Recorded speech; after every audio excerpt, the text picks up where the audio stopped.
Tonight, folks, for the first time in this year's Earl Ross Cup Playoffs, we will eliminate 4 drivers from contending for the championship, and we will find out who will survive into what will no doubt be a chaotic round of 12. And there's no doubt that tonight will be chaotic heading into that round as well. But good evening, folks, and welcome aboard another live production for Season 4 of the Canadian Motorsports Network NASCAR Series on iRacing. We're back at good old Kansas Speedway for the second time this season for the Kansas 200, round 15 of 20, and the second and final race of the round of 16. And now let's get ourselves to our faces here, and you're not going with that graphic, Jordy?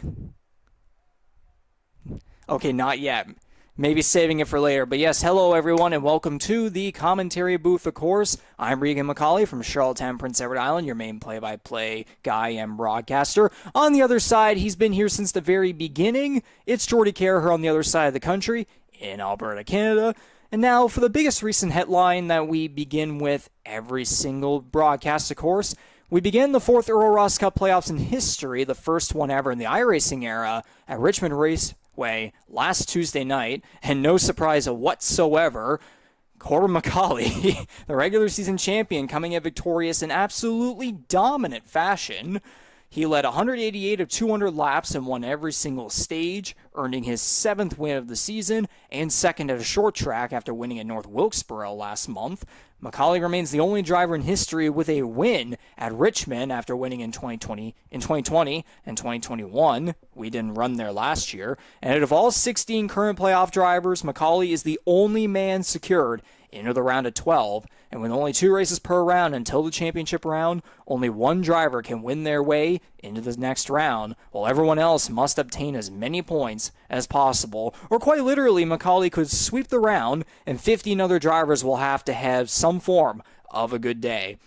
And now, ending off the first round at a returning track here, the superstars of the Canadian Motorsports Network NASCAR Series will have prior knowledge and experience that will be integral, which will no doubt make tonight's race a barn burner, Jordy. Yeah, I mean, again, you mentioned it before. It was not that long ago that we were there, just I think 4 or 5 weeks ago. It was actually while I was back home on the island, I believe, that we ran Kansas the first time, where Jared Ireland pulled off a rather dominant performance for his first victory. He's a guy who's in a pretty secure position right now, and we'll get to all that in a little bit, but we'll get into the standings here in a few minutes. But really, I think there's one pretty clear objective here, and I thank you for bringing us back to our faces just so I can set this up. Don't get eliminated is all they're looking to do here tonight. Indeed so, for sure. And now let's take a look here where we are at on the schedule. Race 15 of 20 in the entire season, race 2 of 7 in the playoffs, and race 2 of 2 in the first round, the round of 16. And we'll be as annoying as possible in our reminders that each round until the finale is 2 races instead of 3 in real life. So consistency and clean finishes are key to success, but even then, we're going to get to a point where you need to win towards, I would say, the round of 8, for example. The stress isn't as necessarily bad right now, but maybe from where the underdogs in the series, more towards where the playoff cut line is, it is indeed pretty bad because there's a lot of very, very close gaps there. And of course, as Jordy mentioned, we saw rookie Jared Ireland claiming his first career victory in the NASCAR Series back at Kansas, prevailing over Corbin MacAulay, of course, with fresher tires on the final long run, passing him with 2 laps remaining. But before we look at the playoff standings, let's take a quick look at last week's results. From the 150 at Richmond, we already talked about Corbin MacAulay, of course, with his pure dominance on the short tracks between the 2 that we had this season. And it's as if rookie Justin Belmonte needed a fresh reset after some consistency issues to end the regular season. The points reset, and so did he, beginning another quote-unquote season, in a way, being right up front with MacAulay like we saw at the start of the regular season. The top 3 qualifiers finished top 3, of course, with MacAulay, Belmonte, and then fellow rookie Jared Ireland rounding out the podium with his 7th top 5 finish in 13 starts. Defending series champion Ty Higginbottom started 7th and finished 4th, also earning a combined 12 stage points. plus earning his third top 5 finish in a row. Reigning Rookie of the Year C.D. Mangrum started 5th and finished 5th. Had a bit of a scare in a restart incident, but his car remained clean and stable enough for a top 5 finish. Darcy Ford started second to last and finished 6th, a valiant effort by the 2021 Series champion who has been steadily progressing consistency-wise with an awesome 6 top 10 finishes in a row. Atlanta winner Matthew Patek started 4th, wound up in 7th. Rookie Kyle Knowles started 10th and finished 8th. And series founder Daniel Cudmore started 15th and came home with a solid 9th place result, which was definitely helped by a great wreck avoidance on that restart incident that I had mentioned earlier. And rounding at the top 10 was a driver outside the playoffs, but still looking to get some solid finishes and maybe even a win at some point. Jose Mercado putting in a relatively clean performance, maybe a little bit of stuff going on whenever he was part of the lap traffic, but either way, he was able to put in a clean race. And Jordy, I'll let you take it away with some of the guys who may, their finishes are a little left to be desired, and they may have a lot more stress coming, in them, especially being how close a lot of them are to that cut line. Yeah, and the other thing to point out from last week, you went over the top 10, only 6 finished on the lead lap, so that just, again, gives you an idea of Corbin MacAulay's dominance there. But we go to the back half of the field, as it were. Andy Hurdle finishing 11th. I believe that says 4 laps down. Yes, it does, along with Jason Butler in 12th, 2 guys who are very much in that kind of bubble picture, which we'll get to in a moment. Yeah, both finishing 4 laps down. Mike Marini, another guy outside the playoff picture for the first time. He finishes 13th, 7 laps down. Hunter Young had himself a bit of a rough evening as well and finished 19 laps down after qualifying 11th. And then another guy who probably needed a bit of a better finish than he got was Dylan Baum in 15th. He was one of the early retirements, along with another pair of playoff drivers in the form of Ryan Gibson and Michael Wolford. But their cases are slightly helped by the fact that Scott Bailey and Jonathan Peden didn't take the green flag last week. So that makes the playoff picture even more chaotic than it was originally going to be, especially, with adding those variables and tonight being an elimination race. Indeed, and speaking of all that, of course, now no, that would not be it. There we go. That was the old driver stands that we were using during the regular season. But this right here is what matters the most. There are a few different categories when it comes to the overall playoff standings right now, as of course only one driver, being Corbin MacAulay, is locked in, and 15 other drivers will look to either win their way in or gain enough points tonight and come home with a clean finish. 2 drivers are 40 or more points above the cut line, being Belmonte and Ireland in second and third. Add 4 more drivers for 20 or more points above, in being guys like Patak, Mangrum, and Higginbottom in there in Ford as well. And then there's that kind of area where anything is possible depending on how clean you stay and how many stage points you gain, which, stage points are going to be absolutely integral tonight, which I'm really wondering how chaotic those are going to get when we get to those final laps, of course.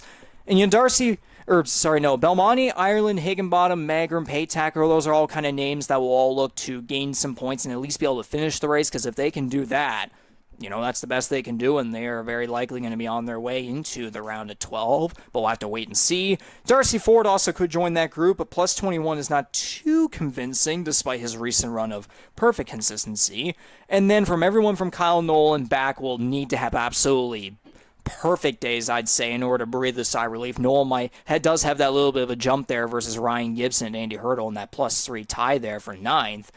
But man, though, they will need to all have perfect nights here in order to breathe a sigh of relief at the end of 167 laps tonight, which, this second race here at Kansas this season compared to the first one is going to be a lot longer, so there's going to be a lot more time for these drivers to take advantage, of course. You see Gibson, Hurdle are plus 3, Butler's plus 1, Baum and Young are tied for that final spot. Wolford's minus 2. There's Scott Bailey at minus 8 again. As Jordy mentioned, we did not see him at Richmond last Tuesday night, which is, again, that would be huge if he were to be an early elimination here in the Earl Ross Cup Playoffs after seeing how consistent he has been. And he's been very long overdue to visit victory lane. It's been so long for him since 2021. He dealt with technological issues last week, so he'll definitely be looking to get a good finish here, but knowing how he did back in the first Kansas race earlier this season, there's no doubt that he, could be right up there and gain some stage points, maybe even try to win a stage as well, and just make sure he comes home with a clean finish. So, Jordy, overall, anything's possible because, again, you've got basically 8 drivers, or maybe 7 because Jonathan Pedon's not here tonight, and he is very likely going to be, he's practically eliminated. But that's basically 7 drivers right there in a bubble, and maybe you could even put in Kyle Knoll in there as well. Like, that is a tight freaking bubble for just the first round. Yeah, I would say absolutely throw Kyle Knoll into that. I would not call 12 points safe here tonight, especially when you can max out at 60 if you were to go with the 2 stage wins and, of course, the victory as one Corbin MacAulay did last week. There's still a lot to be decided here. As you say, a little bit of a longer race distance here tonight. So I think that just means that much more can happen. And really outside of Belmonte and Ireland, and again, maybe you extend that to Ty Higginbotham, but I've heard that he may also not be in the field tonight either. No, or Higginbotham? So that's what I've heard, but no, he is here. That once we get to the grid. He is here. Okay, so that is a change from what I've heard then previously. So that is a development. But yeah, I think still kind of you were bang on before. What are we looking at here? Oh, geez, I should look at the spreadsheet. 20 points separating 8 through 15. So yeah, there's really not much to pick and choose right now. And, this is the night where, you've got to perform or there's a very real chance that your shot at the cup is gone. Indeed. So there's going to be a lot of stress with a lot of drivers. Again, we're saying there's a couple of those drivers up top there that, could safely, you could call them safe, but pretty much I would argue that everyone behind MacAulay, just MacAulay, I would right now say safe. Everyone else, as long as Belmonte, Ireland, Higginbotham, those guys, they at least finish the race and have some good stage performances, then, they won't have to stress one bit, especially, that it'll be a developing story once we get to the final stage, of course, right here. So, yeah, I know Jordy will definitely be going through a lot of mathematics there whenever we get through the first 2 stages and have to, wrap together all those results and really see where everyone is. Yes, sir. So, in that case here at Kansas Speedway, we will step aside just for a second as I'm going to go through race control, give these drivers a quick message, and then we will fire them engines up and get going here for round 15 of 20 in Season 4 of the Canadian Motorsports Network NASCAR Series. It is the 2023 Earl Ross Cup Playoffs, the round of 16 finale. Stay tuned. Let's get those engines fired up.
And so you just heard the engines get fired up there on the pit lane. So let's get All right, man. Lights are back on the pace car. We're not going green this time. We are not. Give me a second there, actually.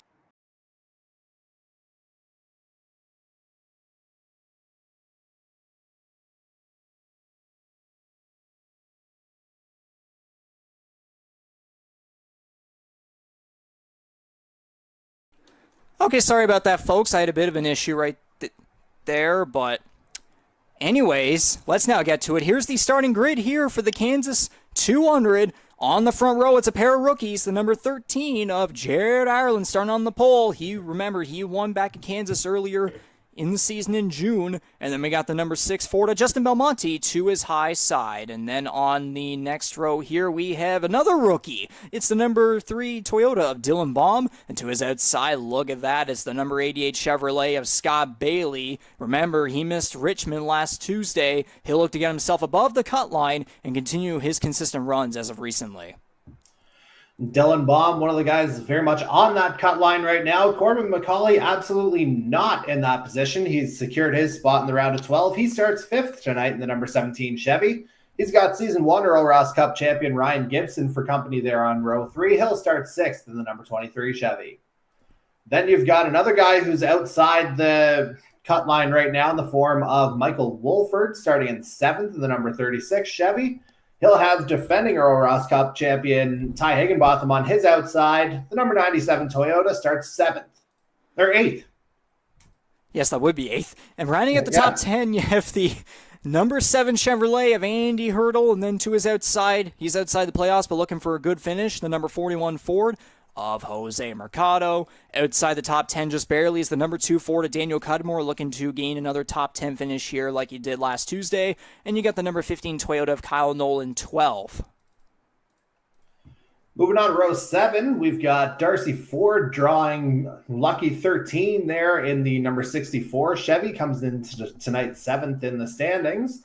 He'll have CD Mangrum for company there in 14th in the number 1 Chevy. Moving on to row 8, we've got the number 12 of Mike Marini and Hunter Young on the outside, it would appear, as I think we're going green early. Yeah, we're going green. So the Kansas 200 is underway. Very quickly at the starting grid, you got Ford, Young, Marini, Butler, and Paytack from 14th backwards. So we'll just, unfortunately, we weren't able to get those names in time, but I did just get them barely right there. So yes, we are underway here.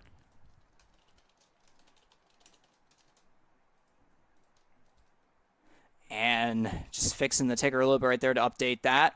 But through turns 3 and 4, Ireland and Belmonte side by side. Down through the tri-oval, it looks like Ireland's going to lead the first lap of this one. And that whole time, my iRacing volume is not on. Now it is, so hopefully you can hear those engines and these cars rolling around this intermediate. And so Belmonte's going to clear his way in between 1st and 3rd. And so Ireland's going to clear the way along that high side in 1st place. He'll be leading the first couple laps here. And again, trying to continue that momentum back from whenever he won back at Kansas a couple weeks ago.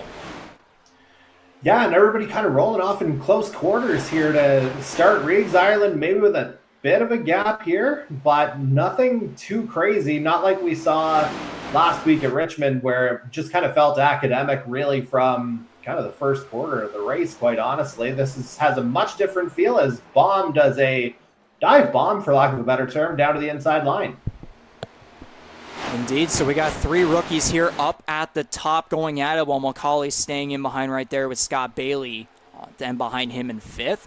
And nice to see Ryan Gibson here in the number 23, who again, looking at the playoff standings, Gibson is only barely a couple of points above there, +3 tied with Andy Hurdle for 9th. So he's definitely looking to keep his way up there and stay above the cut line and try to gain some of those stage points that will be integral for him, again, to stay above the cut line as this race goes on.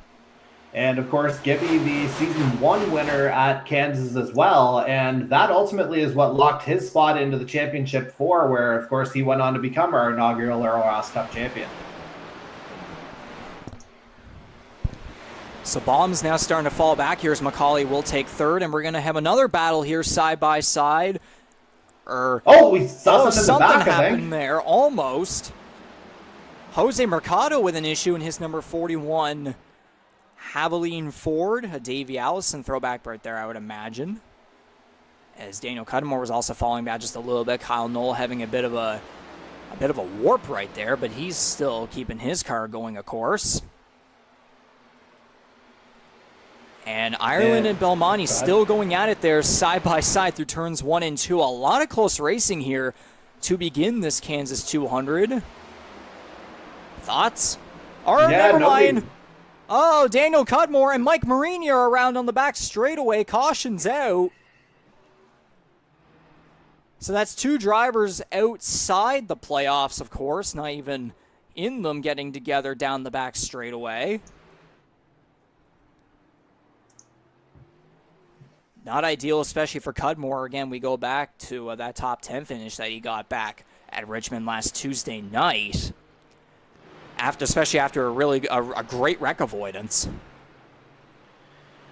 Yeah, the old Ruby Slipper didn't fit him in Kansas here tonight, as he and Marini get collected here. I'd like to get another look at that here at some point while we're under that first yellow. Indeed we will, so let's take a look at what happened. So we'll start here. They're side by side going through turns 1 and 2. Marini kind of in that middle to high groove. Cudmore staying on the inside. Oh, Marini came down. They both went down. Marini does make contact with the inside wall. Cudmore, on the other hand, was actually able to save the car. So yeah, Marini just got loose off the corner, and then they both go down. Marini gets into the wall. Cudmore able to save it, but it looks like he might... Yeah, he does have a bit of a bent right front there by the looks of it. But Marini taking the worst of that one. Yeah, I mean, anytime you're spinning around, obviously not a great place for that to be, as we'll get a little look here. I think it may have been... Not that there was any intent, I don't think, but certainly I think Hunter Young had maybe gotten close to the back of Marini. I don't think there was contact per se, but maybe just enough to get that 12 loose coming out of 2.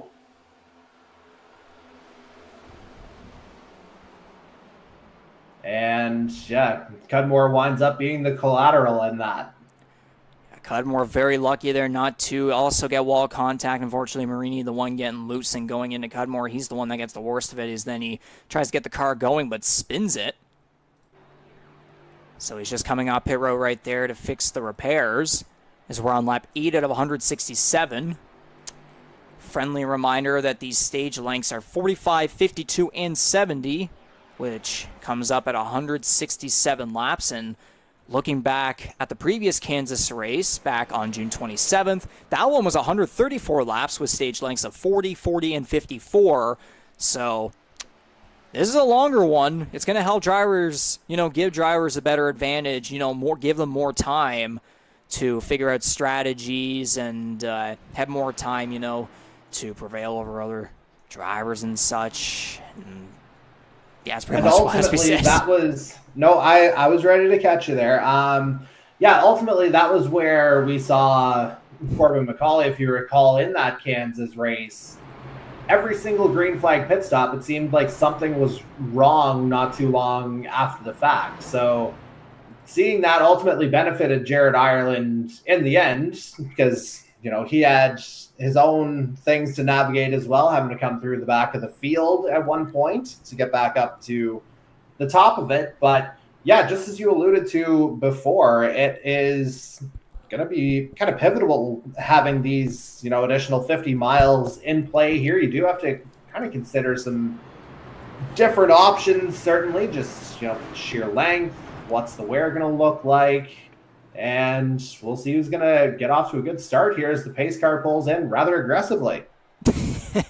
It always seems to here on iRacing. So the green flag is out. Jared Ireland going to get a good jump right there here. It'll be lap 10 out of 167, so an early caution this one. We saw Kyle Knoll making a bit of a block there on Hunter Young up high, just past the start-finish line.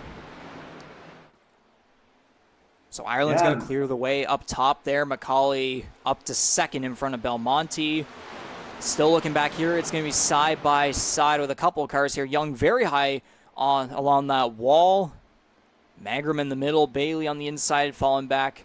Had to slow it down just a little bit, but he's trying to use some side draft. It looks like Magram will barely be able to clear him there. Magram being able to clear both, as Ireland and MacAulay are now going to go side by side here for the race lead. Belmonte going to follow in behind them, and Higginbottom also going to be patient behind them, as hopefully nothing will happen up here. Again, too early. Yeah, I mean, Ireland and MacAulay, two pretty good cars to follow around this Kansas Speedway, this particular mile and a half. 1-2 last time around, of course. We've alluded to it already.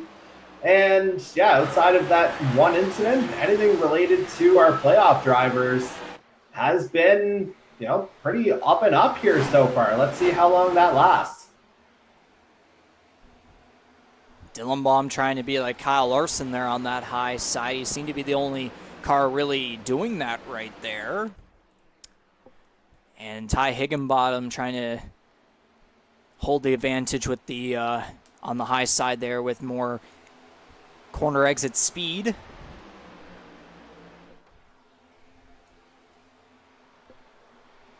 Yeah, got a nice little pack here. It has to be said that would be 4 through 6 we're seeing, or 3 through 6, excuse me. No, 4 through 7. Jesus, what am I doing here? It's the torrential rain out in Alberta. It must have gotten into my brain on the way home. Oh, well, maybe so. MacAulay still trying to use that inside line to catch up to Ireland, but Ireland maintaining himself in the middle to high grooves. Again, trying to sweep the Kansas races this season after winning back in June, of course. Belmonte following close behind the number 17 there through turns 3 and 4. Whoa, Mercado having some issues there as he got in the outside wall coming off of turn 2, but he's keeping his car straight. Hunter Young using the inside to dive in front of Ty Higginbottom by the looks of it there. So he's going to have himself in 7th right there. And again, Hunter Young looking at the playoff standings as well. Young is tied for that final spot as of right now with Dylan Baum, who is up in 4th. So that's 2 guys right there tied for that final spot in 4th and 7th. So, and looking back through the later parts of this field here, you got Hurdle in 10th, Scott Bailey's all the way back to 13th, surprisingly. Gibson's 14th, Ford is 15th, Wolford's 16th, Paytack all the way back in 17th. And trying to see what else is going on towards the front here as we're seeing some battles going on. We're getting some double file racing here for 2nd and 4th. MacAulay and Belmonte for 2nd, then for 4th. It's between... MacAulay is surrounded by all 4 rookies right now. Yeah, first years and the guy in first overall, and one of them's maybe looking at that inside line again. Belmonte, Baum, and Knoll content to kind of hang back here for a little bit, but Jared Ireland not wanting to give up that lead just yet. MacAulay still trying to dive to the inside there. Ireland still getting that better corner exit speed, though, every time. Actually, no, that time MacAulay was able to stay pretty close to him that time. Is Baum trying to dive it in through turns 3 and 4 there. And how about this? Look at this. The number 10 of Jason Butler getting his way through the field here, trying to catch up to this front pack as they continue to battle up front.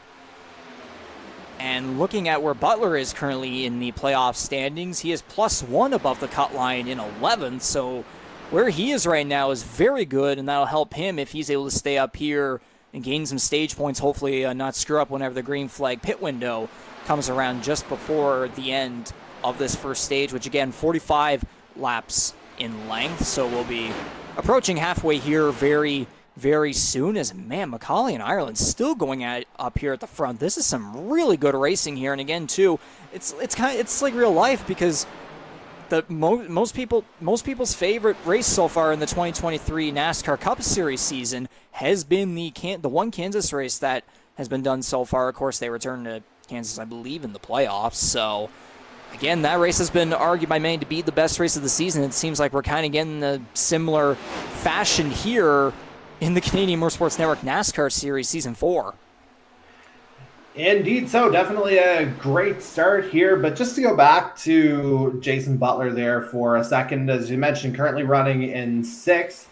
Obviously, first time in the playoffs for Jason Butler in his 4 seasons here. And I think he would be probably the first to tell you that he benefited greatly from Scott Bailey and Jonathan Peden not being at Richmond last week. Not that Butler's not a capable driver on his own, he's shown that he is. But now he's just kind of, at least to begin with, has been able to kind of consolidate that performance here, and he'll try and hang on to this lead pack as much as possible just to try and create a little bit of separation between himself and those around him, because as it stands, the guy who's immediately behind him, Dylan Baum, is 1 place ahead. Hunter Young, another guy right on that bubble, 1 place back. So literally every point is going to matter. Indeed so, and we continue to look at this up front right here. The top 4 are all double file racing. I mean, we have to remember, next Tuesday night on the schedule is Talladega. Well, maybe just giving a week early preview, perhaps. If it stays this clean, hell, I'd sign up for that any day.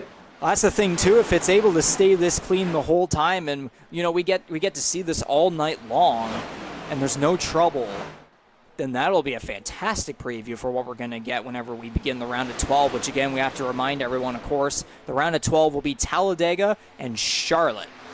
So that's a super speedway, and then a track where the next gen absolutely is spectacular, just like here at Kansas. Kansas and Charlotte are 2 of the favorite tracks with the NASCAR fan base when it comes to the next gen, because it is spectacular on the bigger tracks, the intermediates. And Kansas and Charlotte are both of those tracks in the top 2. There could be an argument as to which one is the quote-unquote better one, but we'll have to wait and see. Let this race kind of roll through, because again, it's still pretty early, but the potential that we're seeing here for how the race, the finish will end up being, with everyone close together. We remember there was a lot of separation whenever we came to the third and final stage back at Kansas on June 27th, where it was Ireland, MacAulay, and Bailey together after that final, I believe that it was that final green flag pit window. So what we're seeing here, if we get to see this all night long, then what a hell of a way to end off the round of 16. Yeah, and I mean, how many times have we talked over the course of the year about the fact that this field is just so deep right now? The fact that we're talking about such razor-thin margins in the round of 16 just to get to the round of 12, I think that's probably enough support in and of itself, quite honestly, and I think it's only going to get better over the course of the evening. Indeed, so this racing has broken off a tiny bit, but the top 5 staying at a close distance together, single file. Maybe a little bit of a nice break, because I'm sure these drivers may have been stressing it a little bit because it might be a little too early for pack racing like this, but again, they're putting on a pretty good show, and they're able to keep this clean thus far. But so far, it's Ireland leading the way. He's led, I think it might be only 1 lap. He's led every single lap except for one. MacAulay ended up leading one of them, but Ireland's practically led every single lap here besides that 1 lap. Belmonte's still there in 3rd, Noel 4th, Baum 5th. That's 4 rookies and Corbin MacAulay all in one group together. Hunter Young still hanging on there in 6th, looking for a good finish. There's C.D. Mangrum in 7th in his number 1 Chevrolet, sponsored by Nordic Aluminum Incorporated, A1 Grassroots Lawn Maintenance and Landscaping, Marcor Construction Incorporated, and McBride Transmissions, driving for GTR in his 2nd season. So a nice blue and black Nordic Aluminum car right there. And there's the first car to head down pit road. Oh no, he missed it! Yeah, you might have overshot the marks there a little bit. And that's Butler, I believe. That is Butler. He's going to go backwards and then enter pit road, so that could be disastrous for some stage points, especially knowing how fast he's been here so far tonight. Again, that number 10 Chevrolet, sponsored by Rampage Coffee Co., Wing Snob, and Kyle's Fried Chicken, driving for 519 eRacing. You can see Kyle's face right there on the side. Well, if you remember back to Daytona just a couple of weeks ago, if you want to talk disastrous pit stops there, Jason Butler, if you recall, very nearly didn't make the playoffs on account of running out of fuel with, what was it, 2-3 laps remaining? I think he said he was like 5 laps short, I think. Yeah, that would sound right. I think the restart came with maybe 2 or 3 to go. Yeah, the restart definitely, quote-unquote, helped, especially because he needed someone above the cut line to win, not someone below, and we came very close to someone below because guys like Jose Mercado was up there, Mike Marini as well, but no, Ty Higginbottom was able to get through all that final lap carnage and get the job done, and Butler was able to breathe a sigh of relief as because of that mistake, Butler here is going to go 1 lap down here. Actually, no, he technically will be on fresher tires, although, again, though, that the draft at those top 4 and kind of 5 cars that they have right there, we'll have to see how this all turns out here, but we have 15 laps to go in the first stage. Lap 31, 45 will be the final lap of the first stage, but yeah, the top 4 staying a bit of a pack right here with Kyle Noel following quietly behind his number 15 Storm Surge eSports Toyota. So yeah, a little bit of a different look to that car as well this evening. Riggs a little bit of representation for NC State University on the back. And for any of the sports enthusiasts out there, anyone in particular a fan of the ESPN 30 for 30 documentaries, there was a great one on NC State's men's basketball team from, I want to say, 1983. So this might be the 40-year anniversary. Anyway, their motto fits really good for tonight. It was simple: survive in advance. That's what Kyle Noel wants to do, along with all the other playoff drivers, as Baum comes in. Baum comes in there. He looked like he had a pretty fast entry there, so we'll have to check back and see if perhaps there might have been a speeding penalty, but we'll have to wait and see. Hopefully not, especially how fast he's been able to run up front with the 4 other guys, his fellow rookies and Corbin MacAulay, of course.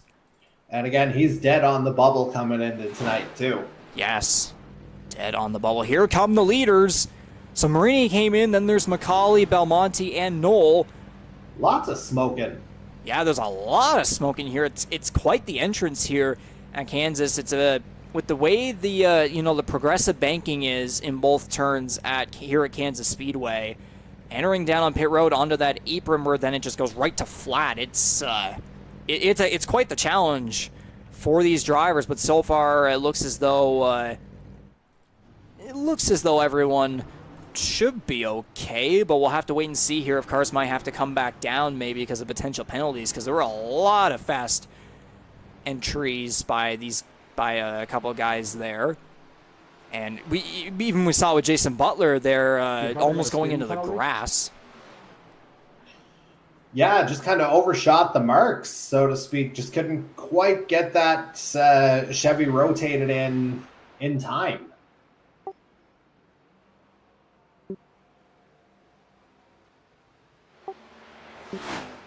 Well, okay, so someone did get a speeding penalty. There he is. Well, and a 48-second stop on top of that, or did he just serve it right on cue? No, he was in there the whole time. I think he might. I don't know for sure, but all we know is he got a penalty. He's 2 laps down. Not ideal whatsoever for the number 17, who, yes, he is the only driver locked into the round of 12, but again, knowing him, he would still want to win, especially we remember back at the first Kansas race in June, MacAulay had the win in hand, but he didn't take care of his tires as freshly as Jared Ireland, and Ireland passed MacAulay with 2 laps remaining and sailed away with the victory. And even MacAulay had to, I don't know if MacAulay, trying to remember if Bailey overtook MacAulay there just before the checker flag, or MacAulay was able to hang on for a second. But either way, though, he didn't take care of his tires as freshly as Ireland, so this time around he he will definitely be looking for resurgence, although talking to him earlier, he's saying whatever happens, not a massive deal, but I mean, hey, there are still points that he could gain into the next round that will help him regardless, or that would help him regardless. Well, I mean, he took a clean sweep of the additional 7 bonus points that were available last week, so obviously a pretty good position for the 17 to be in, but you want to make sure that everything is, tight, kind of on the up and up, whatever you want to call it. Just kind of make sure that, any silly mistakes are avoided effectively, with every race meaning that much more as we get closer and closer to the end of the season. Indeed so. So we have 7 laps to go here in this first stage as Jose Mercadal's MacAulay getting in the wall there off of turn 2. I believe Mercado also hit the wall coming off turn 4, coming around there. And I think MacAulay still getting into the outside wall. He was able to put himself now 1 lap down after being 2 there, but he got past Mercado, who was on way more worn tires in his number 41 Ford. So he and Daniel Cudmore currently leading the way there. I would imagine yet to stop. Unless maybe they'll have enough fuel to gain stage points and then go to pit road under the stage caution. There's Scott Bailey in third. That right there, him again, -8 below the cut line. If he stays out, that right there will be perfect stage points for him, and I will be really wondering if he's going to be above the cut line if, he ends up staying out and, gaining these points here. We'll have to see, though. Well, I do have the spreadsheet up on my other screen, so I will do my very best to tell you whenever that very moment comes. So Mercado now on pit road. Cudmore still on track with 5 laps remaining. Darcy Ford, who was inside in 15th, the last car on the lead lap. Butler, MacAulay, and Marini are the only cars any laps down right now. So Cudmore is now going to head down pit road. And so Scott Bailey is going to take the lead away here, coming to 4 laps to go in the first stage of the Kansas 200. Michael Wolford behind him by about a second here. There's Cudmore on pit road. Gibson, and he will take over the 3rd position here, it'll be pretty much 11 seconds behind. Yeah, and that's an interesting dynamic at 1-2 as well. Bailey and Wolford, yeah, they both want to move up, but again, they've been kind of historically tied to one another as well. So don't be surprised if, they both want the positions, but at the same time, maybe won't be fighting for it quite as hard as, say, drivers who don't have any other inherent connection or relationship going into the races, so to speak. Indeed, so Cudmore looks like he's about to fall a lap down. Here's Bailey's going to pass him on the very high side there. Wolford is in second there, a second and a half back. And that will be very... Gibby's just fallen 3 positions. Indeed he did. Don't know what may have happened with him there. Doesn't really look like much must have happened there. It's Ford and Younger very close together there for the 11th spot. So Paytack and Gibson kind of going at it there a bit for 6th, but Scott Bailey's still leading the way here as we're coming to the white flag for this first stage. Cudmore and Butler close together there on the inside line as Cudmore is trying to stay on the lead lap. Actually, no, Butler is as well. That's 2 cars right there trying to stay on the lead lap to end off this first stage.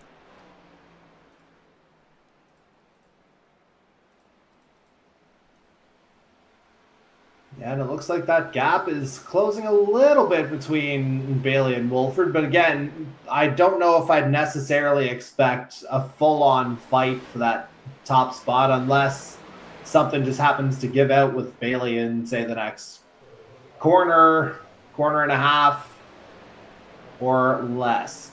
And that will do it right there for the first stage. So Scott Bailey is going to take the stage 1 victory. Wolford takes 2nd. Belmonte's going to come around and take 3rd. Ireland 4th. Dillonbaum 5th. Paytack 6th. Kyle Knowles 7th. Ryan Gibson will take 8th, Ford 9th, Ty Higginbottom will take 10th. As the caution comes out, and that right there is your top 10 finishing order for the first stage.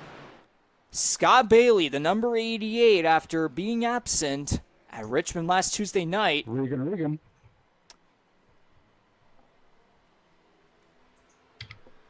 And give me a second here.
All right, sorry about that little bit of a delay there in our voices, but just trying to figure out some technical stuff there. But what does matter, though, again, Scott Bailey taking the Stage 1 victory. Jordy, do you have anything to say about the points? I absolutely do. I have a hell of a lot to say, actually. So, if we thought things were tight before, 9 through 15 are separated by 7 points. Oh, gosh. At this very point. So, Wolford, with the second place finish in the stage, has moved up to 9th. Baum has moved up to 10th by virtue of his 5th place finish in the stage. So, 2031 and 2030 there. Ryan Gibson at 2029 now. He's 11th after a 9th place finish. Andy Hurdle is your bubble boy now at 2027. No stage points. 1 point back now is Scott Bailey in 13th at 2026. Jason Butler now 14th at 2025. Hunter Young 15th at 2024. Oh, my goodness. And at the top end, now with a 52-point gap between himself and 13th, you can mathematically lock Justin Belmonte into the round of 12 as well. Good to know for the 6th. That doesn't surprise me whatsoever, knowing what his gap was like after last Tuesday night, of course.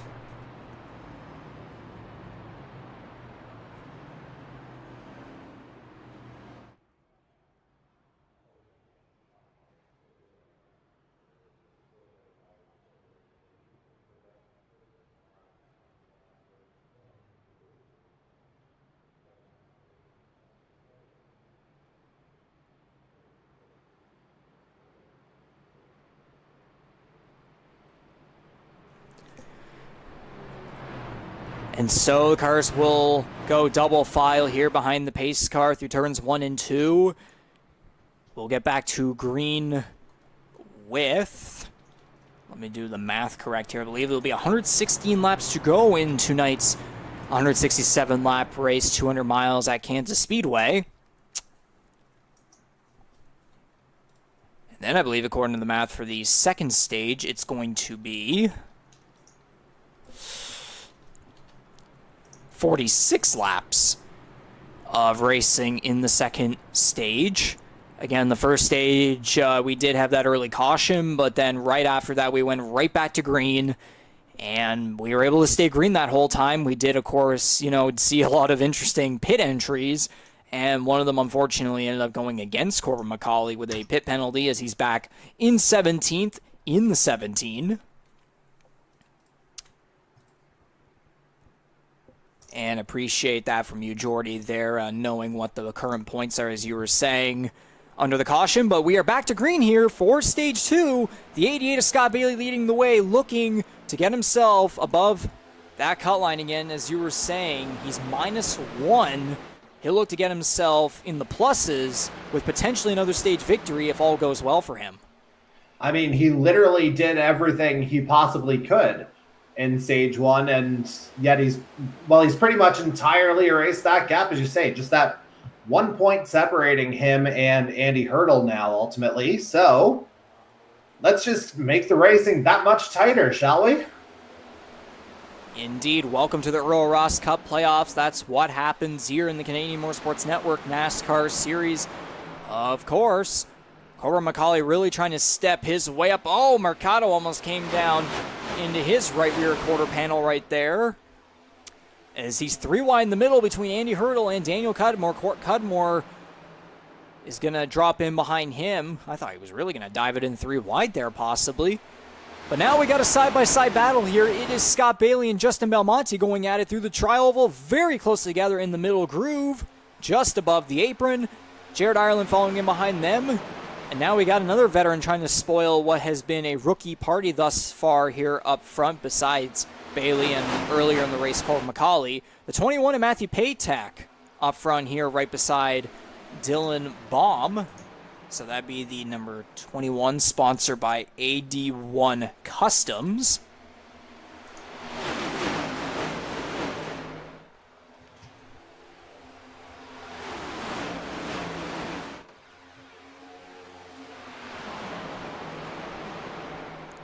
There's just too many battles really to talk about here. We'll go to one, and then there's another one. It's just, there's so much time. And already Corbin MacAulay's up to 8th place. I'm not surprised by that one bit. I don't think you are either. I mean, I don't think you can be, but I'm also not surprised by just how tight things are right now. I mean, we're in Wizard of Oz country. I don't see any cowardly lions out here, Reeks. Whoa! No! Maybe pushing a bit too hard. Spin almost a bit, partially spun it into the grass. He'll come back up the track behind everyone. And doing so safely, as opposed to the kind of projectiling we've seen from a couple of other instances in recent weeks. I really want to get a replay of that, but I am terrified to see my keyboard light up in all yellow, which, yes, that's a thing. I guess we'll try to very quickly go back and see what happened with Kyle Knoll. That is Dylan Baum, not Kyle Knoll.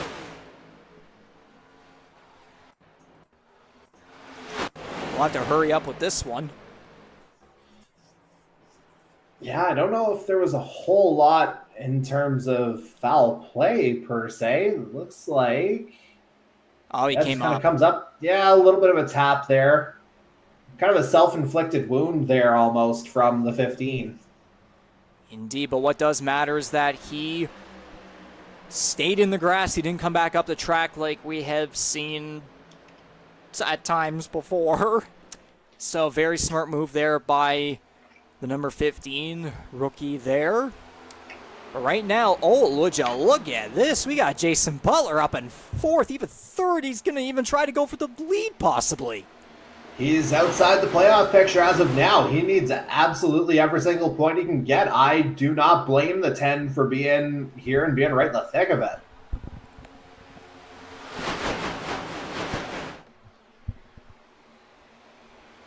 I think one word you could perfectly describe this as is majestic.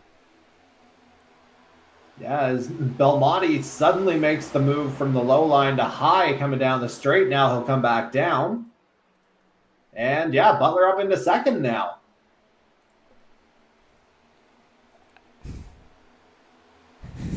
This really is a Talladega practice.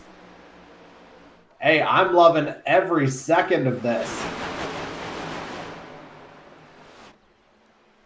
And would you look at that, Belmonte, I think might have had a bit of a moment there in the middle group, but Bailey's going to dive down on the inside and go side by side with him. Butler all clear in third, but now Baum's going to send it in. They're going to be 3 wide here for second. Almost, no, they were for maybe about a couple milliseconds there.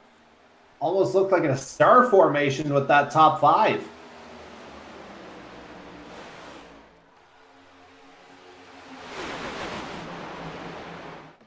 And look, that's look Butler at in this. on the inside.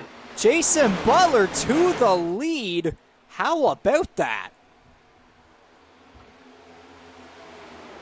Yeah, I'm sure he was probably wishing that lap ticker would say, maybe 159 or 160 instead of just 60 or 61 right now. But nevertheless, Jason Butler is your leader, and he's consolidating it here. There's a gap. Indeed, by about 3/10 here already so far over this gigantic pack behind him. And looking at his recent results this season, Butler has only led a combined 4 laps between Atlanta and Michigan, which, yes, that is something to point out. Butler has been very fast on the bigger tracks, like the raw speed has been there, but the luck just hasn't been. And there's a chance here, although the drafting from behind him might help, it looked as though Butler was almost damn well going to be at about 4/10 ahead of the field, but it's kind of remaining around 3 or so. But I imagine this is something that hasn't been seen for a very long time here in the Canadian Motorsports Network. I think you might have something to say about that. Yeah, I mean, if you think back to his history, 2 poles, both at Daytona in the night races in seasons 1 and 2. So, as you say, a guy who's fast on the bigger tracks, he's never been in this particular situation, having it last this long, so to speak, in any race, much less a playoff race, even further less a playoff race where he's actually got ramifications for it. Indeed, so it remains at about 3/10 right there as Bailey tries to have some form of a run behind him. Ireland, yeah, we're getting a bit of some clearing here, a bit of more single file within the top 3. Oh, yeah, Bailey getting a huge run on Butler here into turns 1 and 2 on lap 64. Bailey going to try to use that high side and try to get better corner exit speed here, and he will. Bailey is going to take the lead. Butler will get in behind, still trying to use that inside line, but Bailey looks as though he might, I wonder if it might even be better, a tad bit fresher tires again using that high side versus Butler, who has been wild on the inside. And now Ireland is going to close in here and try to take the second spot using the high side as well. Yeah, that's reflected on the board here now, and there it is on track as well. Now Belmonte even up into third. So I wonder if Butler maybe just pushing a little too early, cooking things a little bit as if it was, a wing snob or a Kyle's Fried Chicken outlet. Yeah, I do wonder if it may have been... Yeah. I do wonder if he may have used the tires up a little too much, maybe got a little bit too excited there, as he's now starting to fall really far back here to almost the bottom of the top 10. He's going to be 3 wide up high, and whoa, a couple of cars maybe, again, a little bit wiggly right there off of turn 2 as, oh my goodness, they are close right there in this little pack, almost 4 wide. Oh my goodness.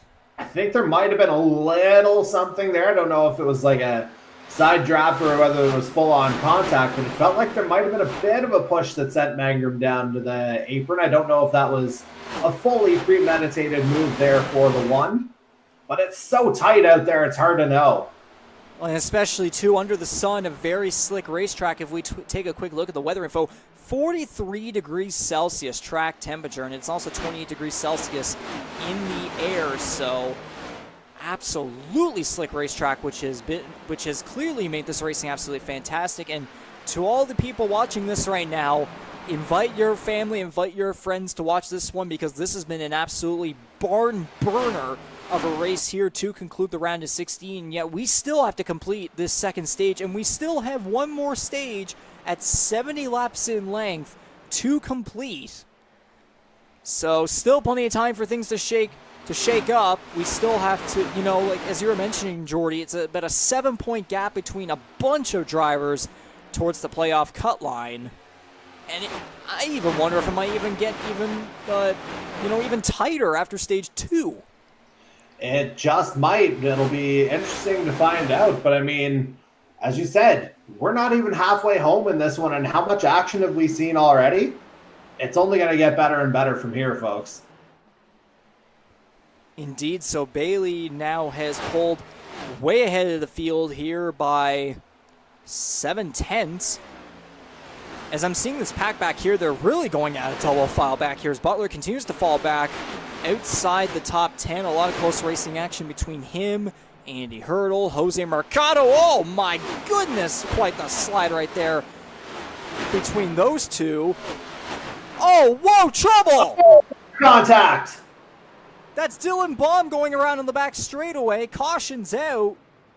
I think Paytack might have been involved in that one a little bit as well. But all that close racing finally just had a breaking point. I was wondering if at some point it was going to happen.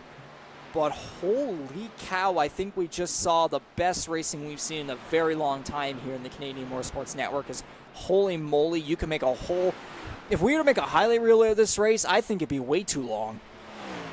Yeah, I mean, it's hard to even know where to look on the track, honestly. Obviously, you got your lead battles and kind of playoff ramifications, but really, as you said, those extend pretty much through the whole field here, as we're going to get another look at this incident involving Baum and presumably we got loose. And up, and Paytack gets into the side of him.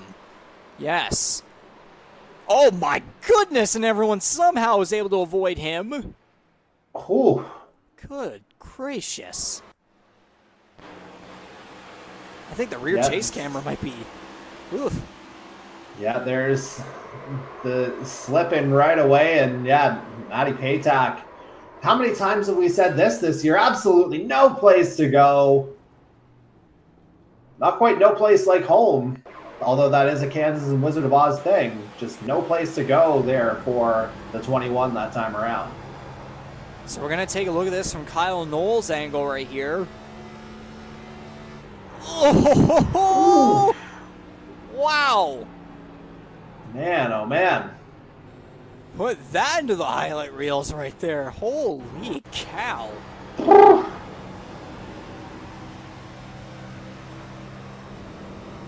Yeah, the old reaction time, even though it's not an iRacing metric, the reaction time is rather impressive in these particular instances. I think Butler was very close in this one as well. Oh my gosh. Ooh. Yeah, we are very, very fortunate that that didn't wind up being any bigger than it was. And knowing how the racing's been with this whole field so far, I really don't want to see any cars begin getting eliminated.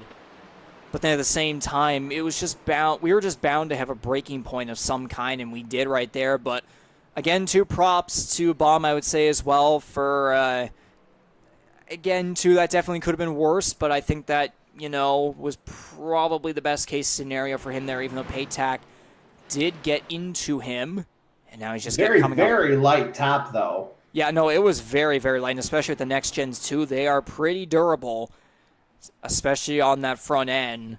So Paytack, I would imagine, should be all right. And especially with, the added 50 miles tonight compared to the 200 that we ran at Kansas a little over a month ago. Just a little more time to kind of work your way through the field. You saw Jared Ireland do it, mentioned it earlier tonight.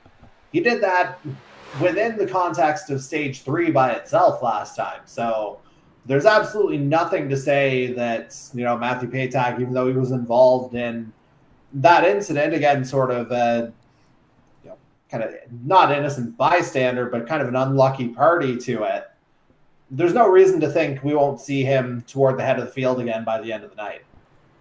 For sure. And I see here in the chat, Tom Janikowski is present watching the Kansas 200. So, Tom, I just want to ask you right now, if you are listening to me right now, just give me a sentence or something of what you're seeing out of this racing product here tonight thus far, because holy moly, it's like you said, Jordy, we're loving this and we want this to keep going, because we've had good racing, but we've had nothing at the levels that we have been seeing here tonight. And just knowing how tight the playoff grid is towards the cut line is just wow. Again, a reminder for anyone who might have missed it earlier, positions 9 through 15 currently separated by 7 points as of the end of stage 1. So, yeah, couldn't get a whole lot tighter than that.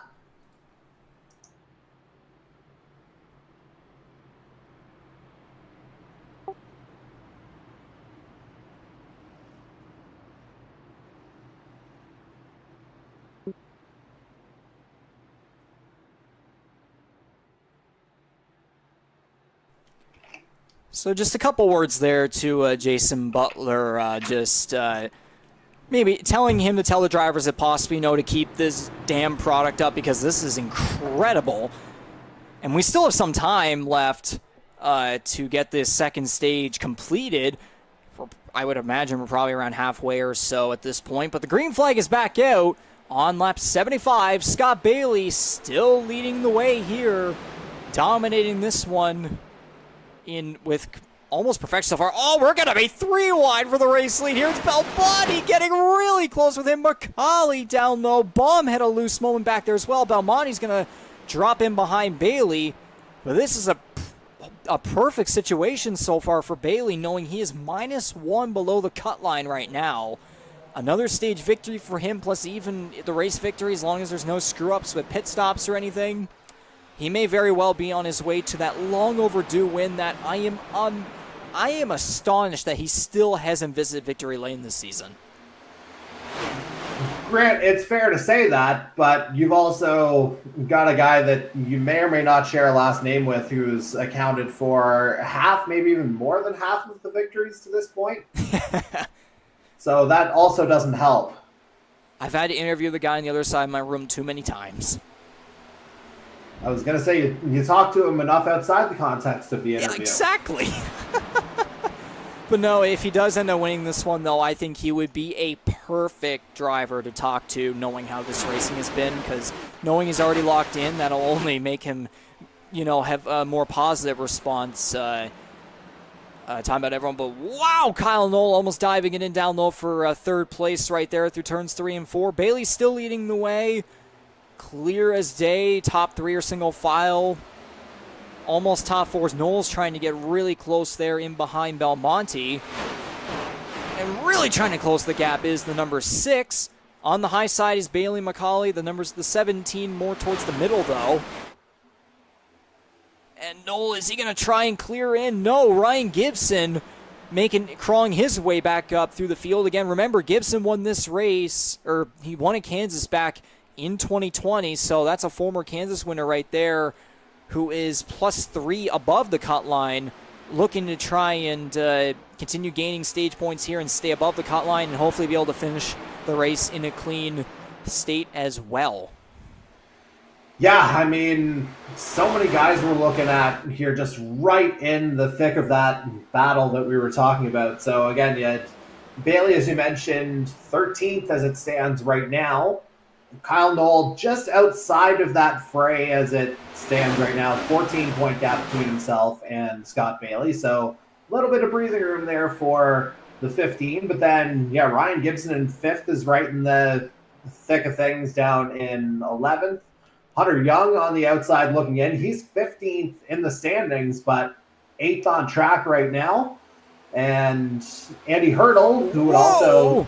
or just lost 10th place, as a matter of fact, just as I was about to say that. He is the bubble boy right now, so he absolutely needs to grab some stage points here. everything is up for grabs right now. And what was up for grabs right there for Kyle Noel was the race lead, and he's going to take it over Scott Bailey. So another rookie is going to begin leading the way here at Kansas Speedway by about 3/10 now. Great to see the 15 who, over the course of the season, we've seen him, he kind of that guy where, he doesn't qualify the greatest, but he ends up getting great finishes.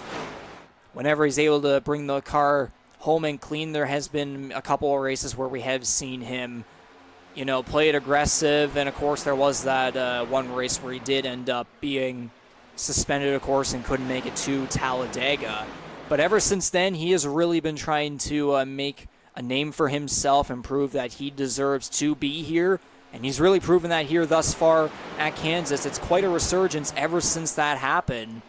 And he's up here in the lead by 3/10 over Scott Bailey, who is trying to hold his position over a couple of guys in MacAulay and Belmonte and also Gibson as well. So we're starting to see a little bit more parity up here in terms of veteran and rookie presence.